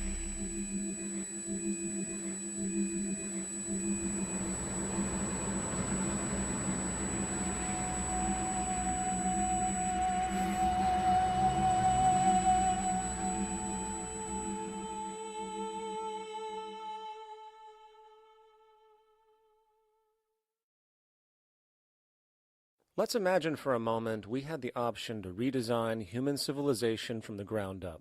What if, hypothetically speaking, we discovered an exact replica of the planet Earth, and the only difference between this new planet and our current one is that human evolution had not occurred. It was an open palette. No countries, no cities, no pollution, no Republicans, just a pristine, open environment. So, what would we do? Well, first we need a goal, right? And it's safe to say that goal would be to survive. And not to just survive, but to do so in an optimized, healthy, prosperous way. Most people indeed desire to live, and they would prefer to do so without suffering. Therefore, the basis of this civilization needs to be as supportive and hence sustainable for human life as possible, taking into account the material needs of all the world's people while trying to remove anything that could hurt us in the long run. That goal of, say, maximum sustainability understood, the next question regards our method. What kind of approach do we take? Well, let's see. Last I checked, politics was the method of social operation on Earth. So what do the doctrines of the Republicans, liberals, conservatives, or socialists have to say about societal design? Not a damn thing. Okay, then what about religion? Surely the great creator had to have left some blueprint somewhere. No, nothing I can find. Okay then, so what's left? It appears something called science. Science is unique in that its methods demand not only that the ideas proposed be tested and replicated, but everything science comes up with is also inherently falsifiable. In other words, unlike religion and politics, science has no ego, and everything it suggests accepts the possibility of being proven wrong eventually. It holds on to nothing and evolves constantly. Well, that sounds natural enough to me. So then, based on the current state of scientific knowledge in the early 21st century, along with our goal of maximum sustainability for the human population, how do we begin the actual process of construction? Well, the first question to ask, what do we need to survive? The answer, of course, are planetary resources. Whether it is the water we drink, the energy we use, the raw materials we utilize to create tools and shelter, the planet hosts an inventory of resources, many of which are demanded for our survival. So, given that reality, it then becomes critical to figure out what we have and where it is. This means we need to conduct a survey. We simply locate and identify every physical resource on the planet we can, along with the amount available at each location, from the deposits of copper to the most potent locations for wind farms to produce energy, to the natural freshwater springs, to an assessment of the amount of fish in the ocean, to the most prime arable land for food cultivation, etc. But since we humans are going to be consuming these resources over time, we then realize that not only do we need to locate and identify, we also need to track. We need to make sure we don't run out of any of this stuff. That would be bad. And this means not only tracking our rates of use, but the rates of earthly regeneration as well, such as how long it takes for, say, a tree to grow or a spring to replenish. This is called dynamic equilibrium. In other words, if we use up trees faster than they can be grown back, we have a serious problem, for it is unsustainable. So then, how do we track this inventory, especially when we recognize that all of this stuff is scattered everywhere? We have large mineral mines in what we call Africa, energy concentrations in the Middle East, huge tidal power possibilities on the Atlantic coast of North America, the largest supply of fresh water in Brazil, etc. Well, once again, good old science has a suggestion. It's called systems theory. Systems theory recognizes that the fabric of the natural world, from human biology to the earthly biosphere to the gravitational pull of the solar system itself, is one huge synergistically connected system, fully interlinked. Just as human cells connect to form our organs, and the organs connect to form our bodies, and since our bodies cannot live without the earthly resources of food, air, and water, we are intrinsically connected to the earth, and so on. So, as nature suggests, we take all of this inventory and tracking data and create a system to manage it. a global resource management system, in fact, to account for every relevant resource on the planet. There is simply no logical alternative if our goal as a species is survival in the long run. We have to keep track as a whole. That understood, we can now consider production. How do we use all this stuff? What will our process of production be, and what do we need to consider to make sure it is as optimized as possible to maximize our sustainability? Well, the first thing that jumps right out at us is the fact that we need to constantly try and preserve. The planet's resources are essentially finite, so it is important that we be strategic. Strategic preservation is key. The second thing we recognize is that some resources are really not as good as others in their performance. In fact, some of this stuff, when put into use, has a terrible effect on the environment, which invariably hinders our own health. For example, oil and fossil fuels, no matter how you cut it, release some pretty destructive agents into the environment. Therefore, it is critical we do our best to use such things only when we really have to, if at all. Fortunately for us, we see a ton of solar, wind, tidal, wave, heat differential, and geothermal possibilities for energy production, so we can strategize objectively about what we use and where to avoid what could be called negative retroactions, or anything that results from production or use that damages the environment and hence ourselves. We will call this strategic safety to couple in with our strategic preservation. But production strategies do not stop there. We are going to need an efficiency strategy for the actual mechanics of production itself. And what we find is that there are roughly 3 specific protocols we must adhere to. 1. Every good we produce must be designed to last as long as possible. Naturally, the more things break down, the more resources we are going to need to replace them, and the more waste produced. 2. When things do break down or are no longer usable for whatever reason, it is critical that we harvest or recycle as much as we possibly can. So the production design must take this into account directly at the very earliest stages. 3. Quickly evolving technologies, such as electronics, which are subject to the fastest rates of technological obsolescence, would need to be designed to foreshadow and accommodate physical updates. The last thing we want to do is throw away an entire computer system just because it has only one broken part or is outdated. So we simply design the components to be easily updated, part by part, standardized and universally interchangeable, foreshadowed by the current trend of technological change. And when we realize that the mechanisms of strategic preservation, strategic safety, and strategic efficiency are purely technical considerations, devoid of any human opinion or bias, we simply program these strategies into a computer which can weigh and calculate all the relevant variables, allowing us to always arrive at the absolute best method for sustainable production based on current understandings. And while that might sound complex, all it is a glorified calculator. Not to mention such multivariate decision-making and monitoring systems are already used across the world today for isolated purposes. It is simply a process of scaling it out.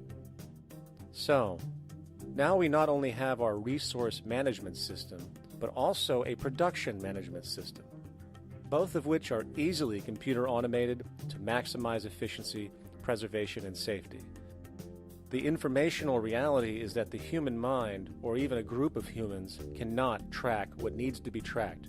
It must be done by computers, and it can be. And this brings us to the next level, distribution. What sustainability strategies make sense here?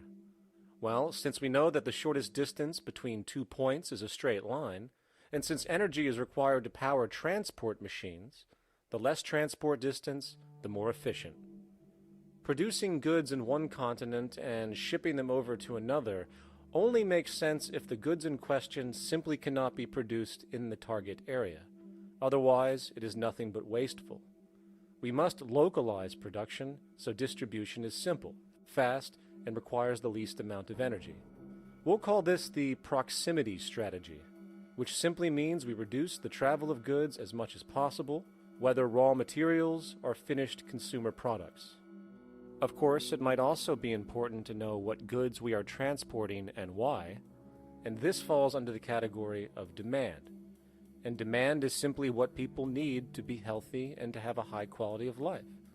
The spectrum of material human needs range from core life-supporting necessities, such as food, clean water, shelter, to social and recreational goods, which allow for relaxation and personal social enjoyment, both important factors in human and social health overall. So, very simply, we take another survey. People describe their needs. Demand is assessed, and production begins based on that demand. And since the level of demand of different goods will naturally fluctuate and change around different regions, we need to create a demand distribution tracking system, so to avoid overruns and shortages. Of course, this idea is old news. It is used in every major store chain today to make sure they keep up with their inventory. Only this time we are tracking on a global scale. But, wait a minute, we really can't fully understand demand if we don't account for the actual usage of the good itself. Is it logical and sustainable for every single human to, say, have one of everything made, regardless of their usage? No, that would be simply wasteful and inefficient.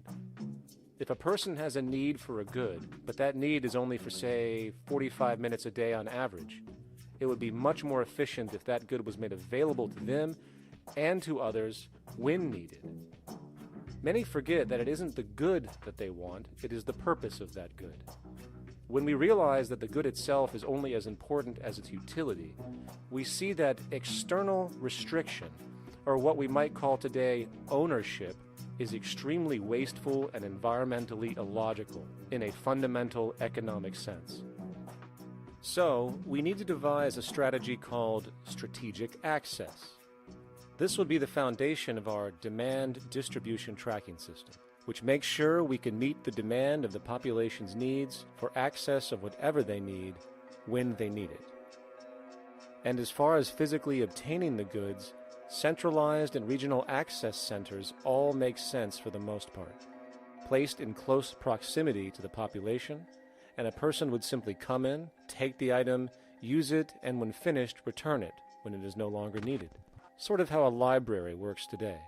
In fact, these centers could not only exist in the community in the way we see local stores today, but specialized access centers would exist in specific areas where often certain goods are utilized, saving more energy with less repeat transport. And once this demand tracking system is in order, it is tied into our production management system, and of course into our resource management system, hence creating a unified, dynamically updating, global economic management machine that simply makes sure we remain sustainable, starting with securing the integrity of our finite resources, moving to make sure we only create the best, most strategic goods possible, while distributing everything in the most intelligent and efficient way. And the unique result of this preservation-based approach, which is intuitively counter to many, is that this logical, ground-up, empirical process of preservation and efficiency, which can only define true human sustainability on this planet, would likely enable something never before seen in human history. Access abundance, not just for a percentage of the global population, but the entire civilization. This economic model, as was just generalized, this responsible systems approach to total Earth resource management and processes, designed again to do nothing less than take care of humanity as a whole in the most efficient and sustainable way, could be termed a resource-based economy. The idea was defined in the 1970s by structural engineer Jacques Fresco. He understood back then that society was on a collision course with nature and itself, unsustainable on every level. And if things didn't change, we would destroy ourselves one way or another. Are all these things you're saying, Jacques, could they be built with what we know today, or are some of these things, are you guessing based on what we know today? No. All of these things can be built with what we know today. It would take 10 years to change the surface of the earth, to rebuild the world into a second Garden of Eden. The choice lies with you. The stupidity of a nuclear arms race, the development of weapons, trying to solve your problems politically by electing this political party or that political party, that all politics is immersed in corruption. Let me say it again. Communism, socialism, fascism, the Democrats, the liberals, we want to absorb human beings. All organizations that believe in a better life for man, there are no Negro problems or Polish problems or Jewish problems or Greek problems or women's problems. They're human problems. I'm not afraid of anybody. I don't work for anyone. No one can discharge me. I have no boss. I am afraid to live in the society we live in today. Our society cannot be maintained by this type of incompetency. It was great, the free enterprise system, about 35 years ago. That was the last of its usefulness. Now we've got to change our way of thinking or perish.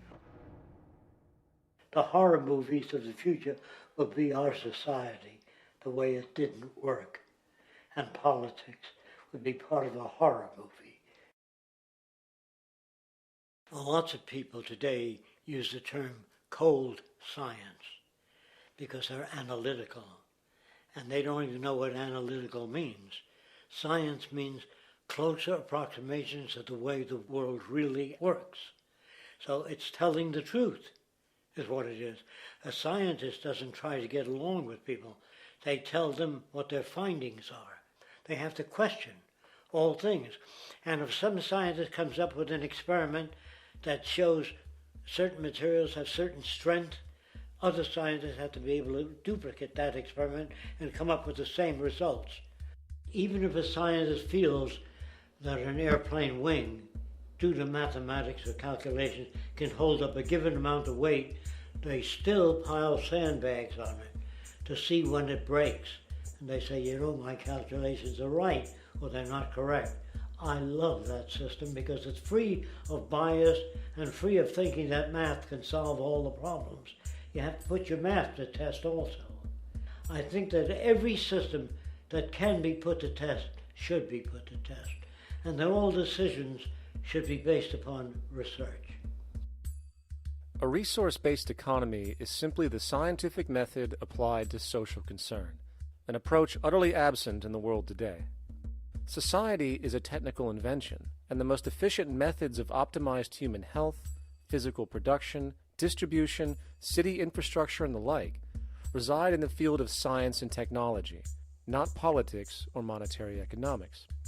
It operates in the same systematic way as, say, an airplane, and there is no Republican or liberal way to build an airplane.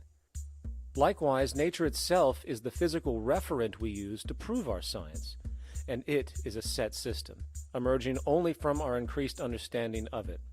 In fact, it has no regard for what you subjectively think or believe to be true. Rather, it gives you an option. You can learn and fall in line with its natural laws and conduct yourself accordingly, invariably creating good health and sustainability, or you can go against the current to no avail. It doesn't matter how much you believe you can just stand up right now and walk on the wall next to you. The law of gravity will not allow it. If you do not eat, you will die. If you are not touched as an infant, you will die. As harsh as it may sound, nature is a dictatorship, and we can either listen to it and come in harmony with it, or suffer the inevitable adverse consequences. So, a resource-based economy is nothing more than a set of proven, life-supporting understandings where all decisions are based upon optimized human and environmental sustainability. It takes into account the empirical life ground, which every human being shares as a need, regardless, again, of their political or religious philosophy. There is no cultural relativism to this approach. It isn't a matter of opinion. Human needs are human needs, and having access to the necessities of life, such as clean air, nutritious food, and clean water, along with a positively reinforcing, stable, nurturing, and non-violent environment, is demanded for our mental and physical health, our evolutionary fitness, and hence the species' survival itself. A resource-based economy would be based upon available resources. You can't just bring a lot of people to an island or build a city of 50,000 people without having access to the necessities of life.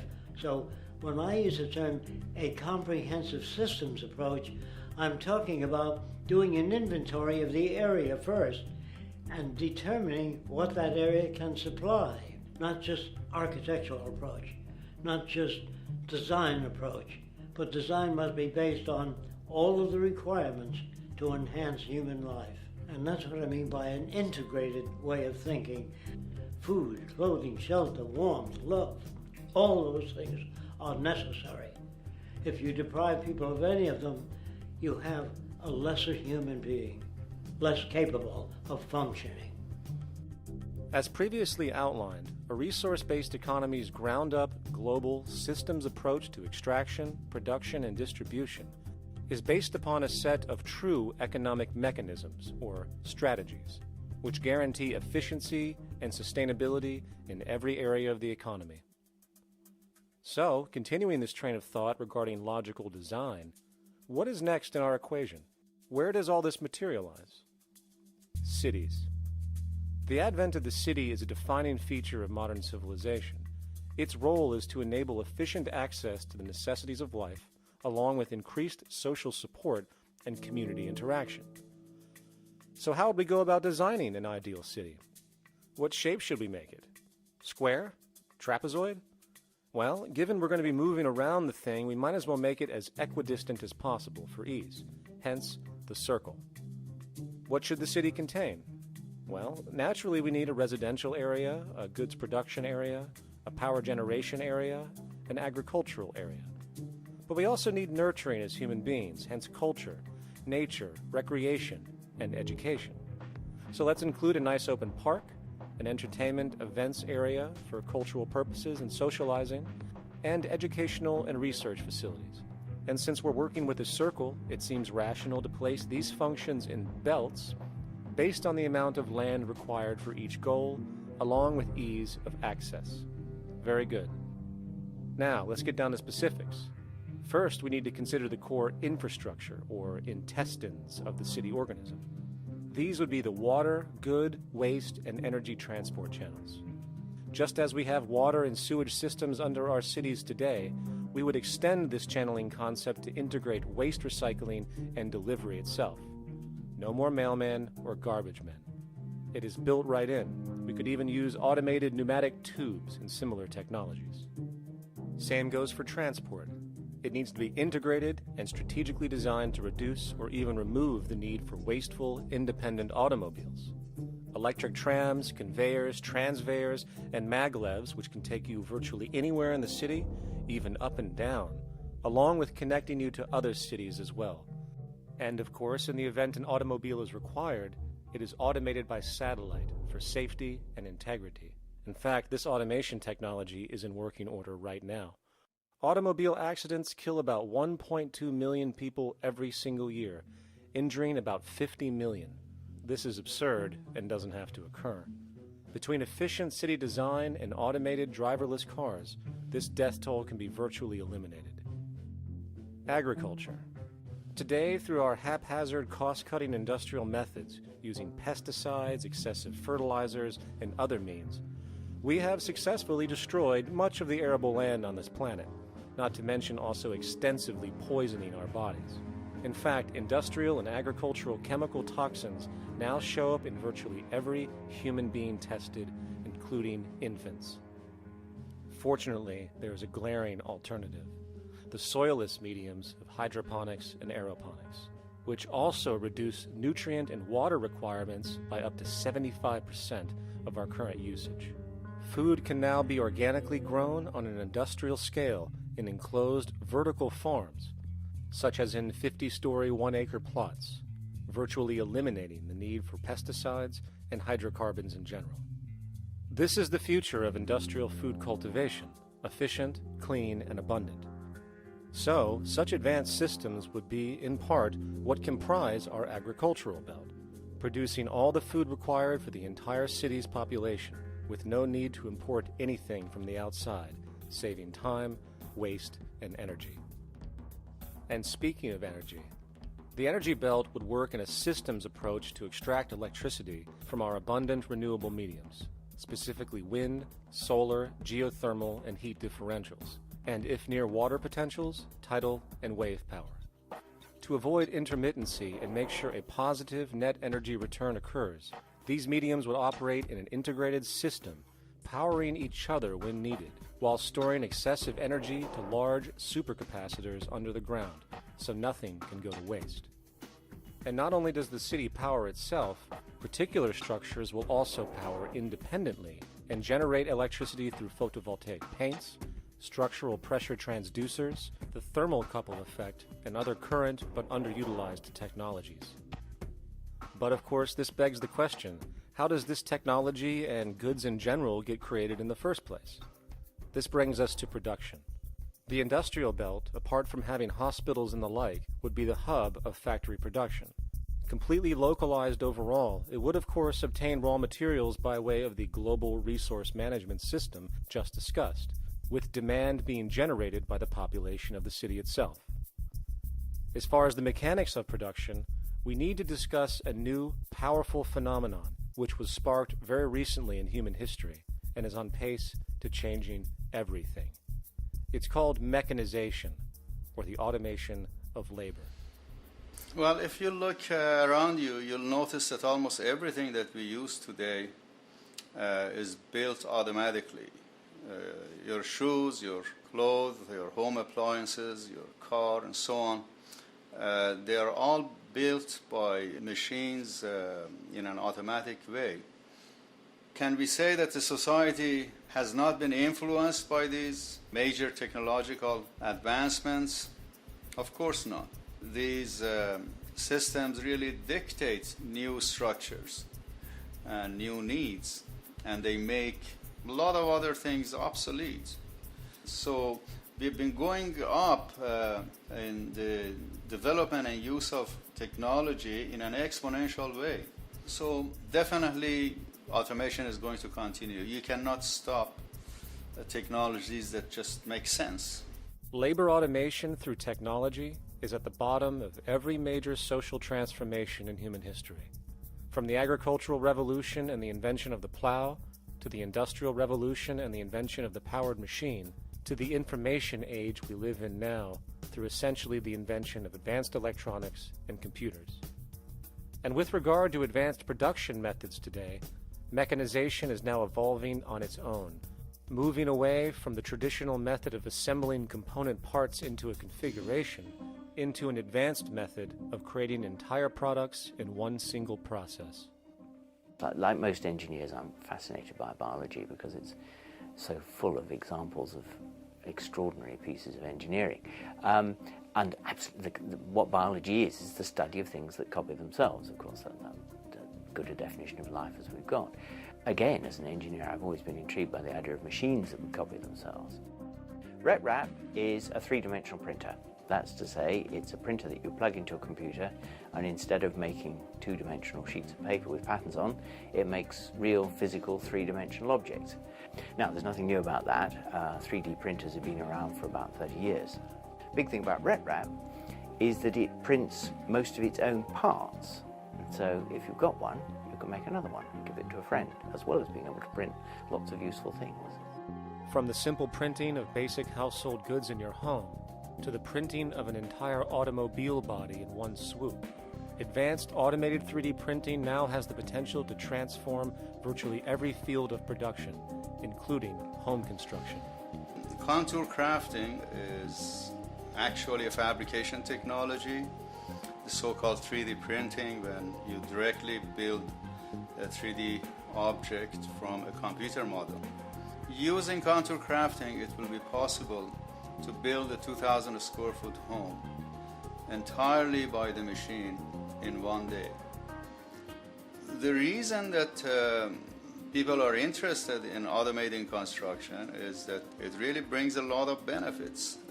For example, construction is pretty labor intensive, and although it provides job for a sector of the society, it also has issues and complications. For example, construction is the most dangerous job that there is.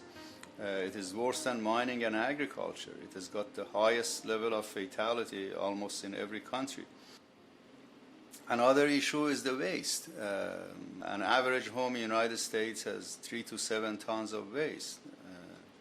So this is huge if we look at the impact of construction and knowing that about 40% of all materials in the world are used in construction. So big waste of energy and resources and big damage to the environment as well. Making homes using hammers and nails and wood with the state of our technology today is really absurd and will go the way of our labor class in regards to manufacturing in the United States. Recently, there was a study by economist David Autor of MIT that states that our middle class is obsolete and being replaced by automation. Quite simply, mechanization is more productive, efficient, and sustainable than human labor in virtually every sector of the economy today. Machines do not need vacations, breaks, insurance, pensions, and they can work 24 hours a day every day. The output potential and accuracy compared to human labor is unmatched.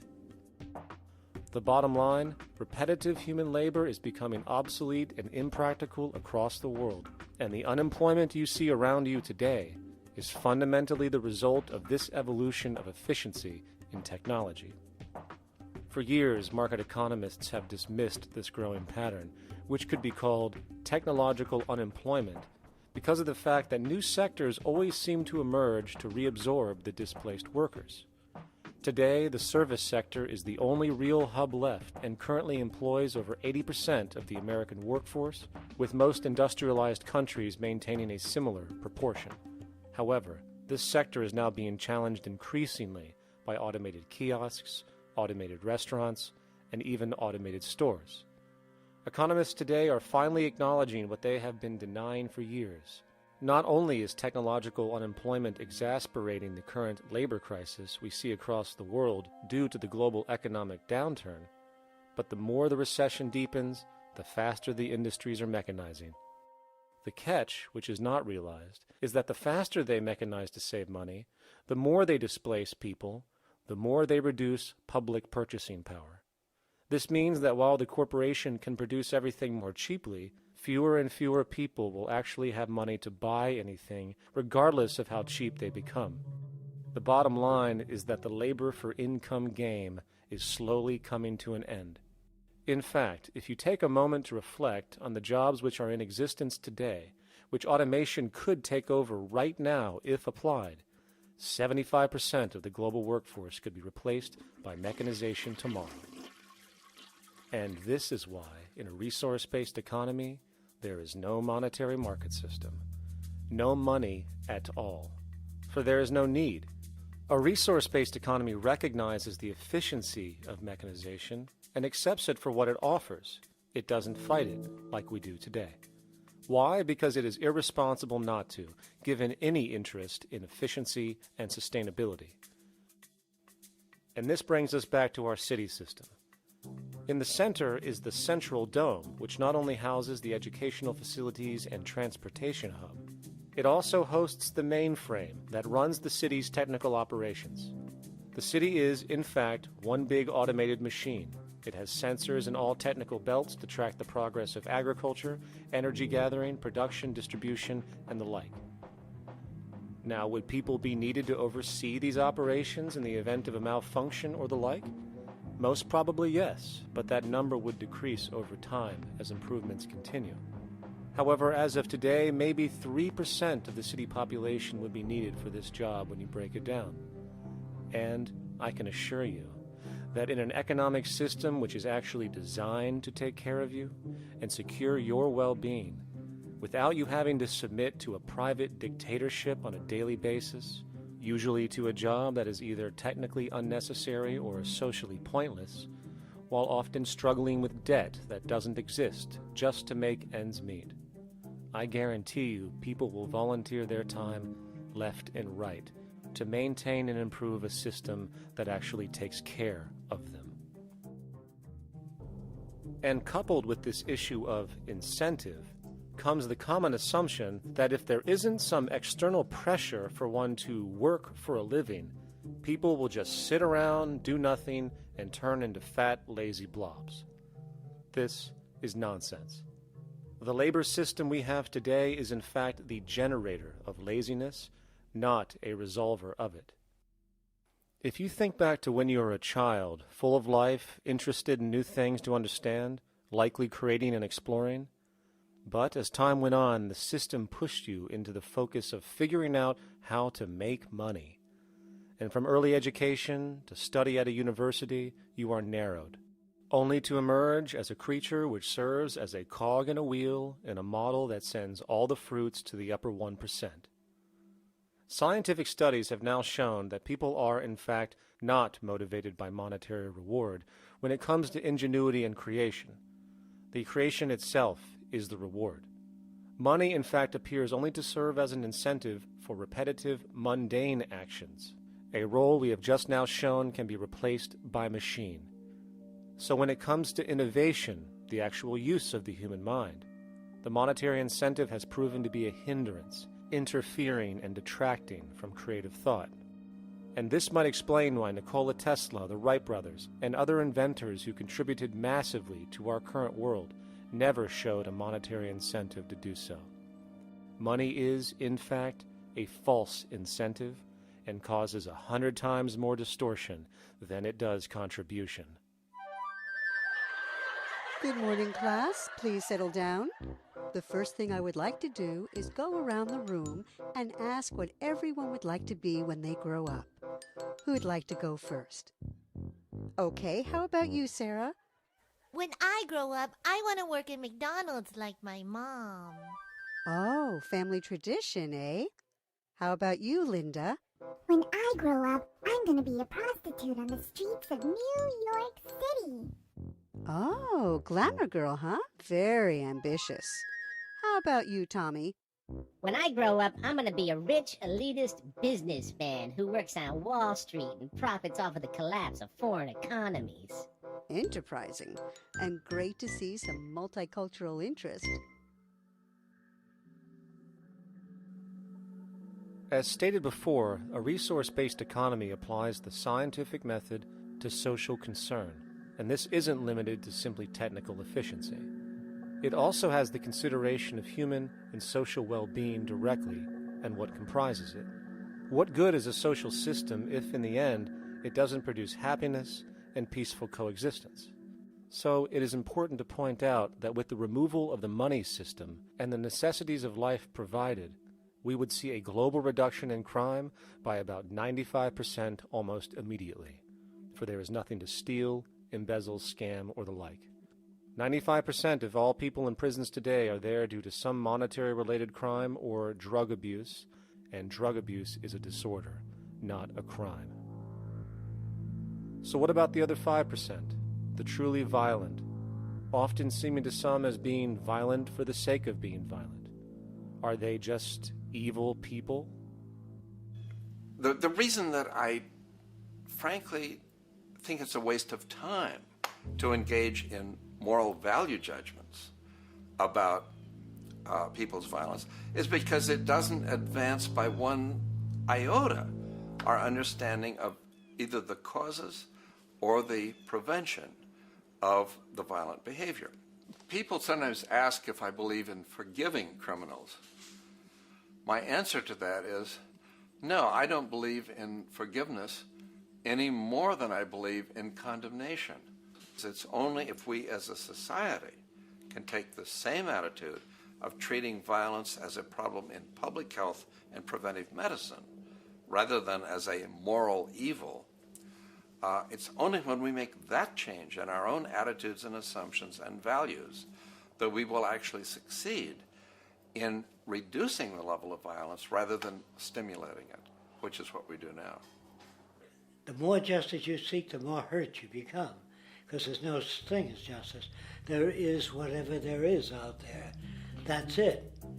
In other words, if people are conditioned to be racist and bigots, if they're brought up in an environment that advocates that, why do you blame the person for it? They're a victim of a subculture. Therefore, they have to be helped. The point is, we have to redesign the environment that produces aberrant behavior. That's the problem, not putting a person in jail. That's why judges, lawyers, freedom of choice, such concepts are dangerous, because it gives you misinformation that the person is bad or that person is a serial killer. Serial killers are made, just like soldiers become serial killers with a machine gun.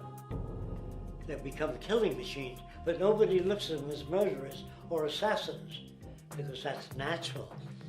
So we blame people. We say, well, this guy was a Nazi, he tortured Jews. No, he was brought up to torture Jews. Once you accept the fact that people have individual choices and they're free to make those choices, free to make choices means without being influenced. And I can't understand that at all. All of us are influenced in all our choices by the culture we live in, by our parents, and by the values that dominate. So we're influenced. So there can't be free choices. What's the greatest country in the world? The true answer, I haven't been all over the world, and I don't know enough about different cultures to answer that question. I don't know anybody that speaks that way. They say, it's good old USA, the greatest country in the world. There's no survey. Have you been to India? No. Have you been to England? No. Have you been to France? No. What do you make your assumptions on? They can't answer. They get mad at you. They say, well, goddamn it, who the hell are you to tell me what to think? You know, don't forget, you're dealing with aberrated people. They're not responsible for their answers.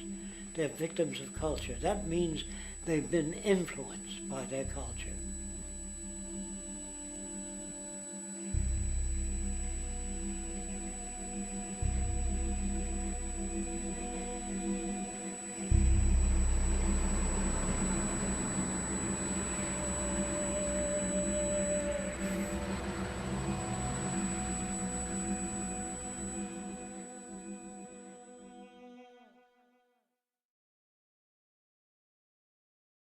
When we consider a resource-based economy, there are often a number of arguments that tend to come up with regard to the efficiency. Now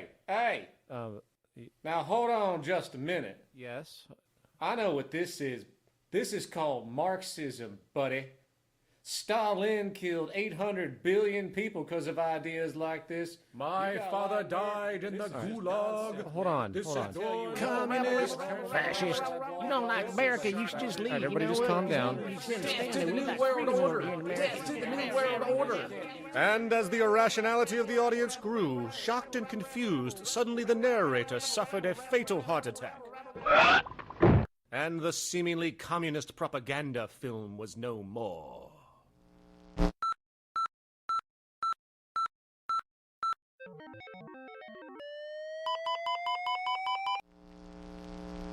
You know, I've said that sort of thing to people in think tank type of situations, and you know, these Club of Rome types and so forth.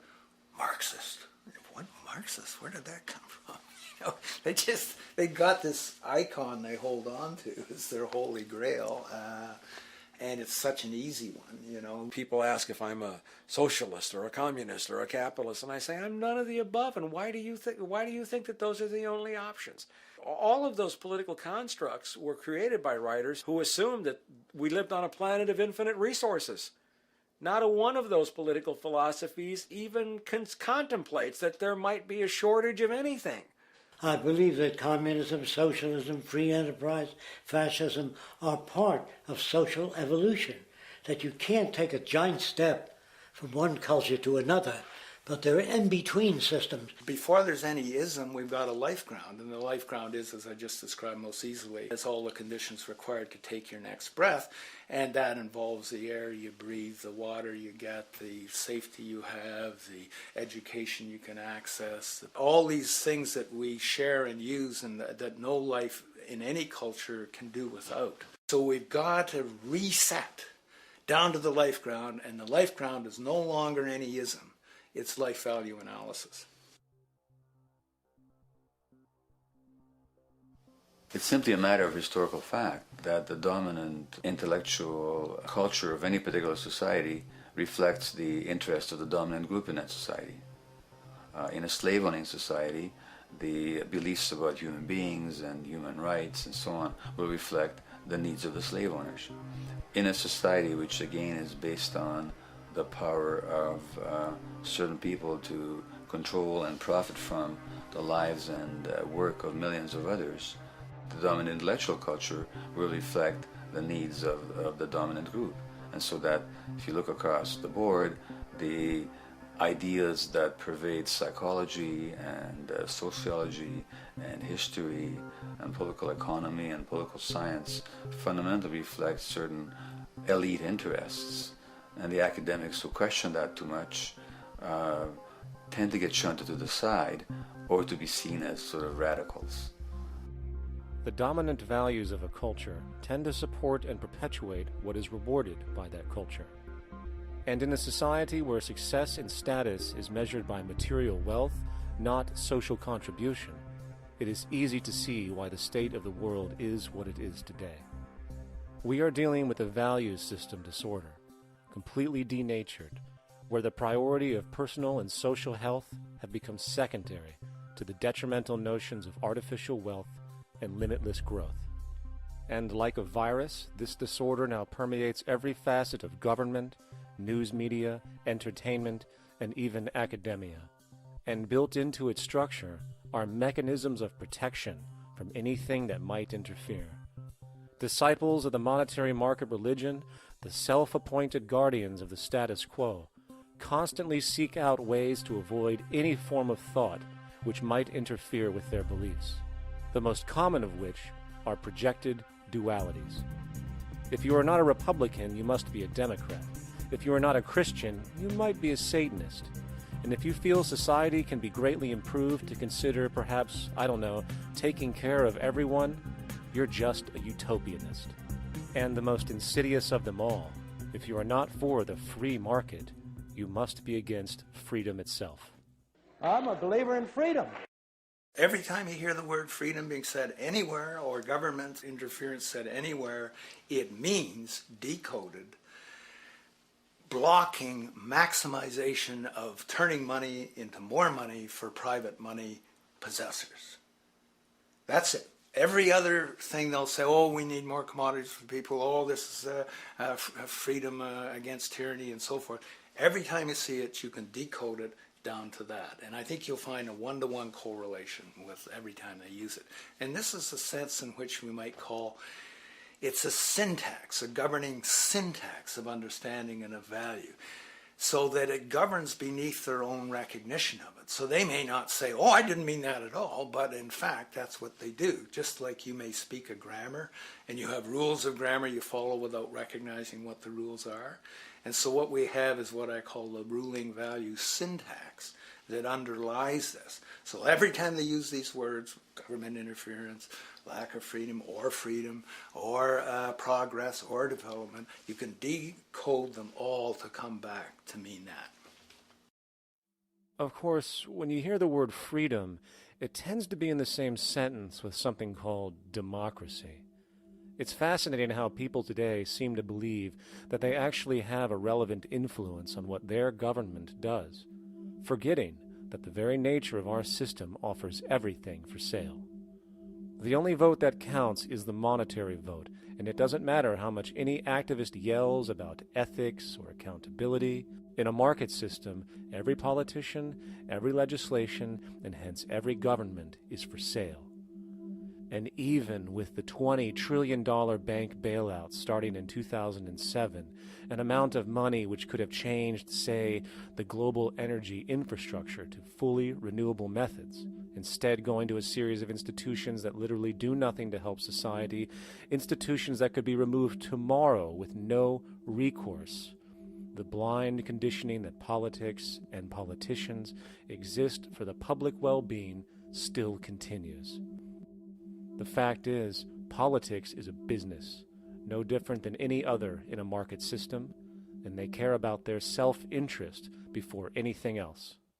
I don't really, honestly, deep down believe in political action. I think the system contracts and expands as it wants to. It accommodates these changes. I think the civil rights movement was an accommodation on the part of those who own the country. I think they see where their self-interest lies. They see a certain amount of freedom seems good, an illusion of liberty. Give these people a voting day every year so that they'll have the illusion of meaningless choice. Meaningless choice that we go like slaves and say, "Oh, I voted." The limits of debate in this country are established before the debate even begins, and everyone else is marginalized. They're made to seem either to be communists or some sort of disloyal person, a kook, there's a word, and now it's conspiracy. Say, they've made that something that should not be even entertained for a minute, that powerful people might get together and have a plan. Doesn't happen. You're a kook. You're a conspiracy buff. And of all the mechanisms of defense of this system, there are two that repeatedly come up. The first is this idea that the system has been the cause of the material progress we have seen on this planet. Well, no. There are basically two root causes which have created the increased so-called wealth and population growth we see today. One, the exponential advancement of production technology, hence scientific ingenuity. And two, the initial discovery of abundant hydrocarbon energy, which is currently the foundation of the entire socioeconomic system. The free market, capitalist, monetary market system, whatever you want to call it, has done nothing but ride the wave of these advents with a distorted incentive system and a haphazard, grossly unequal method of utilizing and distributing those fruits.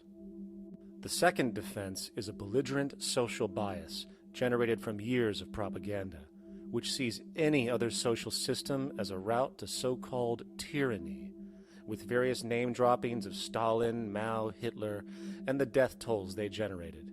Well, as despotic as these men might have been, along with the societal approaches they perpetuated, when it comes to the game of death, when it comes to the systematic daily mass murder of human beings, nothing in history compares to what we have today. Famines throughout at least the last century of our history have not been caused by a lack of food. They've been caused by relative poverty. The economic resources were so inequitably distributed that the poor simply didn't have enough money with which to buy the food that would have been available if they could have afforded to pay for it. That would be an example of structural violence. Another example, in Africa and some other areas, but I'll particularly focus on Africa, tens of millions of people are dying of AIDS. Why are they dying? It's not because we don't know how to treat AIDS. We have, millions of people in the wealthy countries are getting along remarkably well because they have the medicines that will treat it. The people in Africa who are dying of AIDS are not dying because of the HIV virus. They're dying because they don't have the money with which to pay for the drugs that would keep them alive. Gandhi saw this. He said the deadliest form of violence is poverty. And that's absolutely right. Poverty kills far more people than all the wars in history, more people than all the murderers in history, more than all the suicides in history. Not only does structural violence kill more people than all the behavioral violence put together, structural violence is also the main cause of behavioral violence.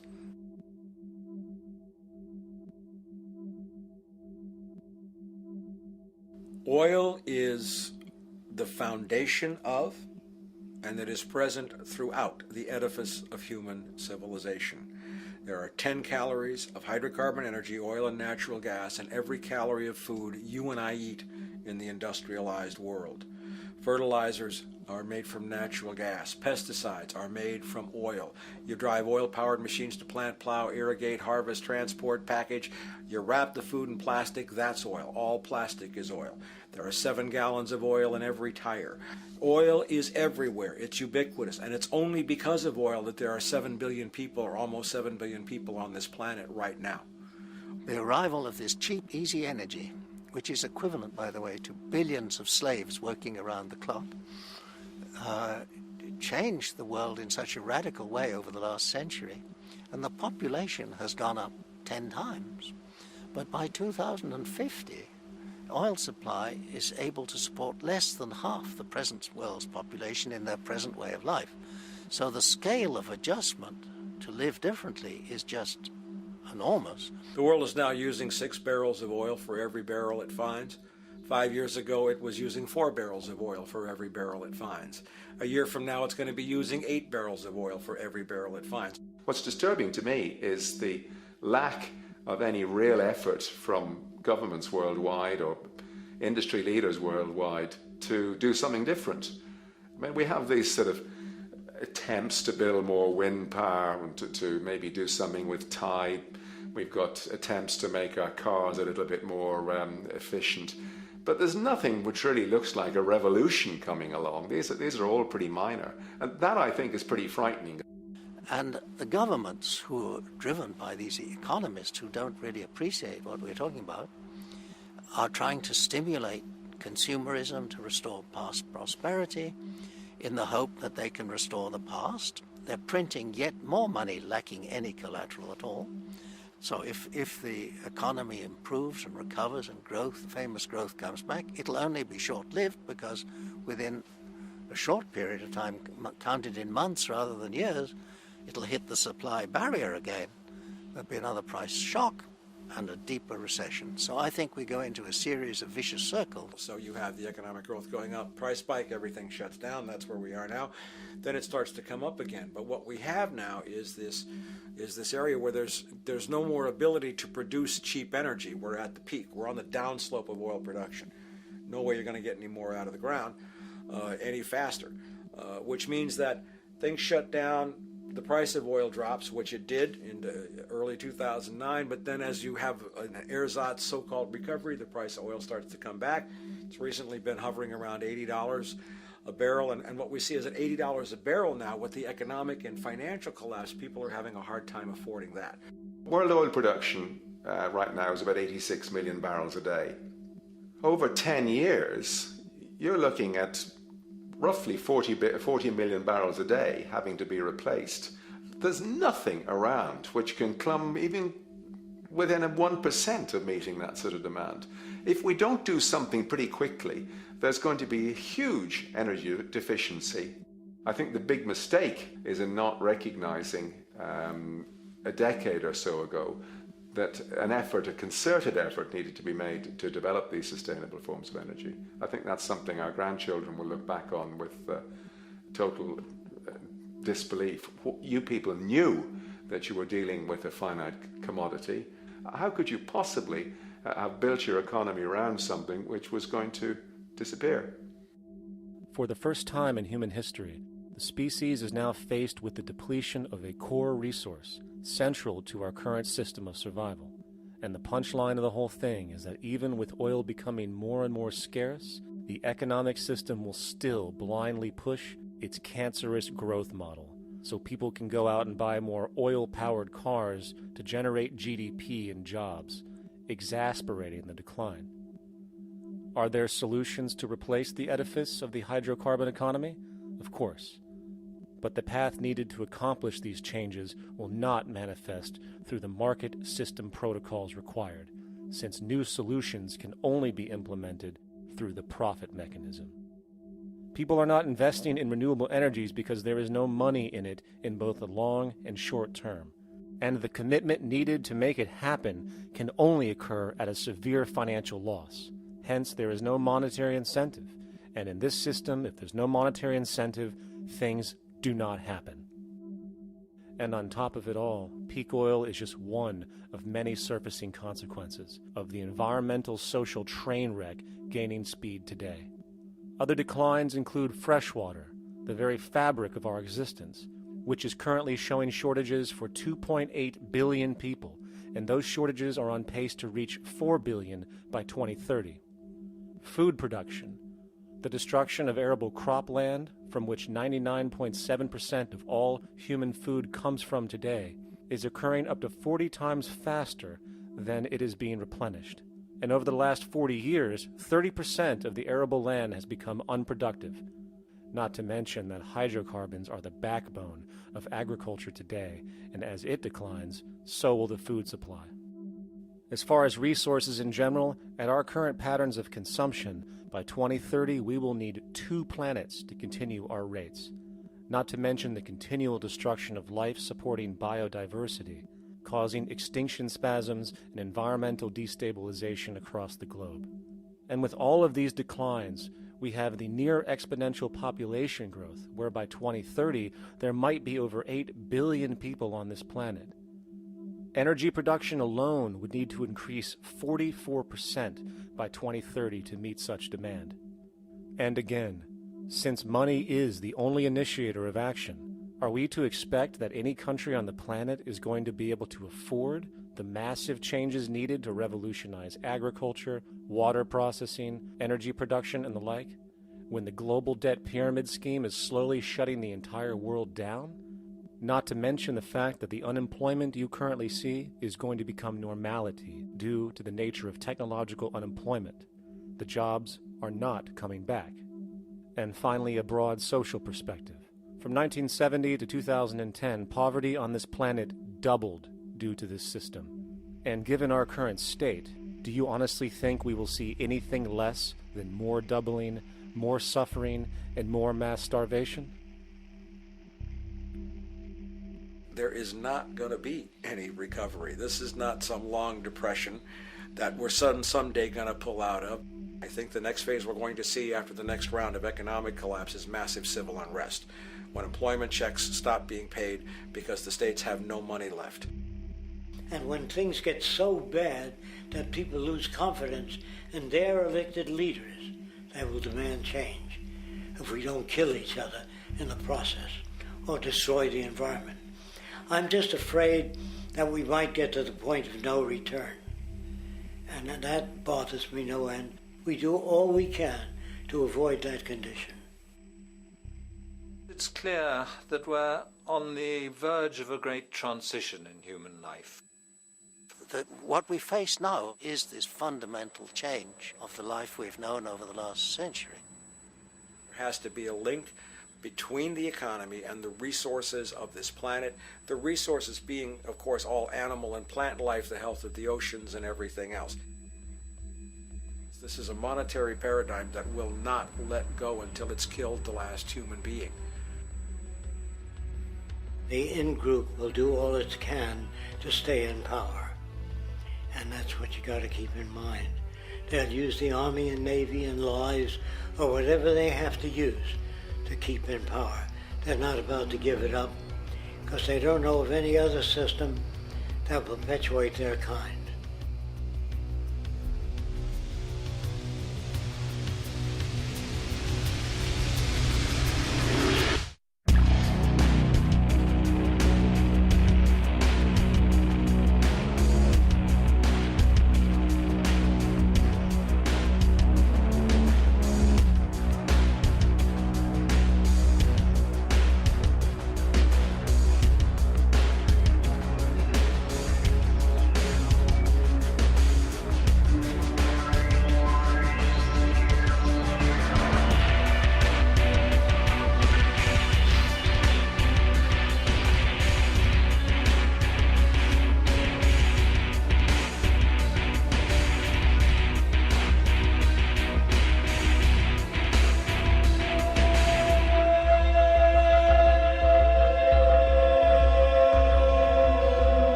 a straight and stronger course to the corner of your life.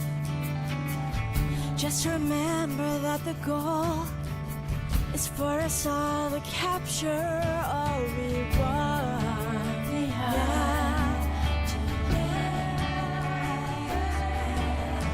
Don't surround yourself with yourself.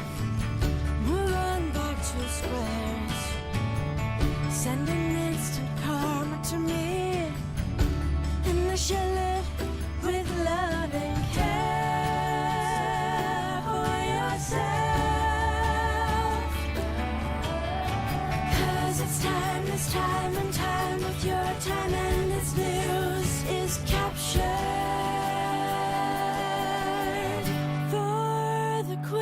To use.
Satisfied, I'm on my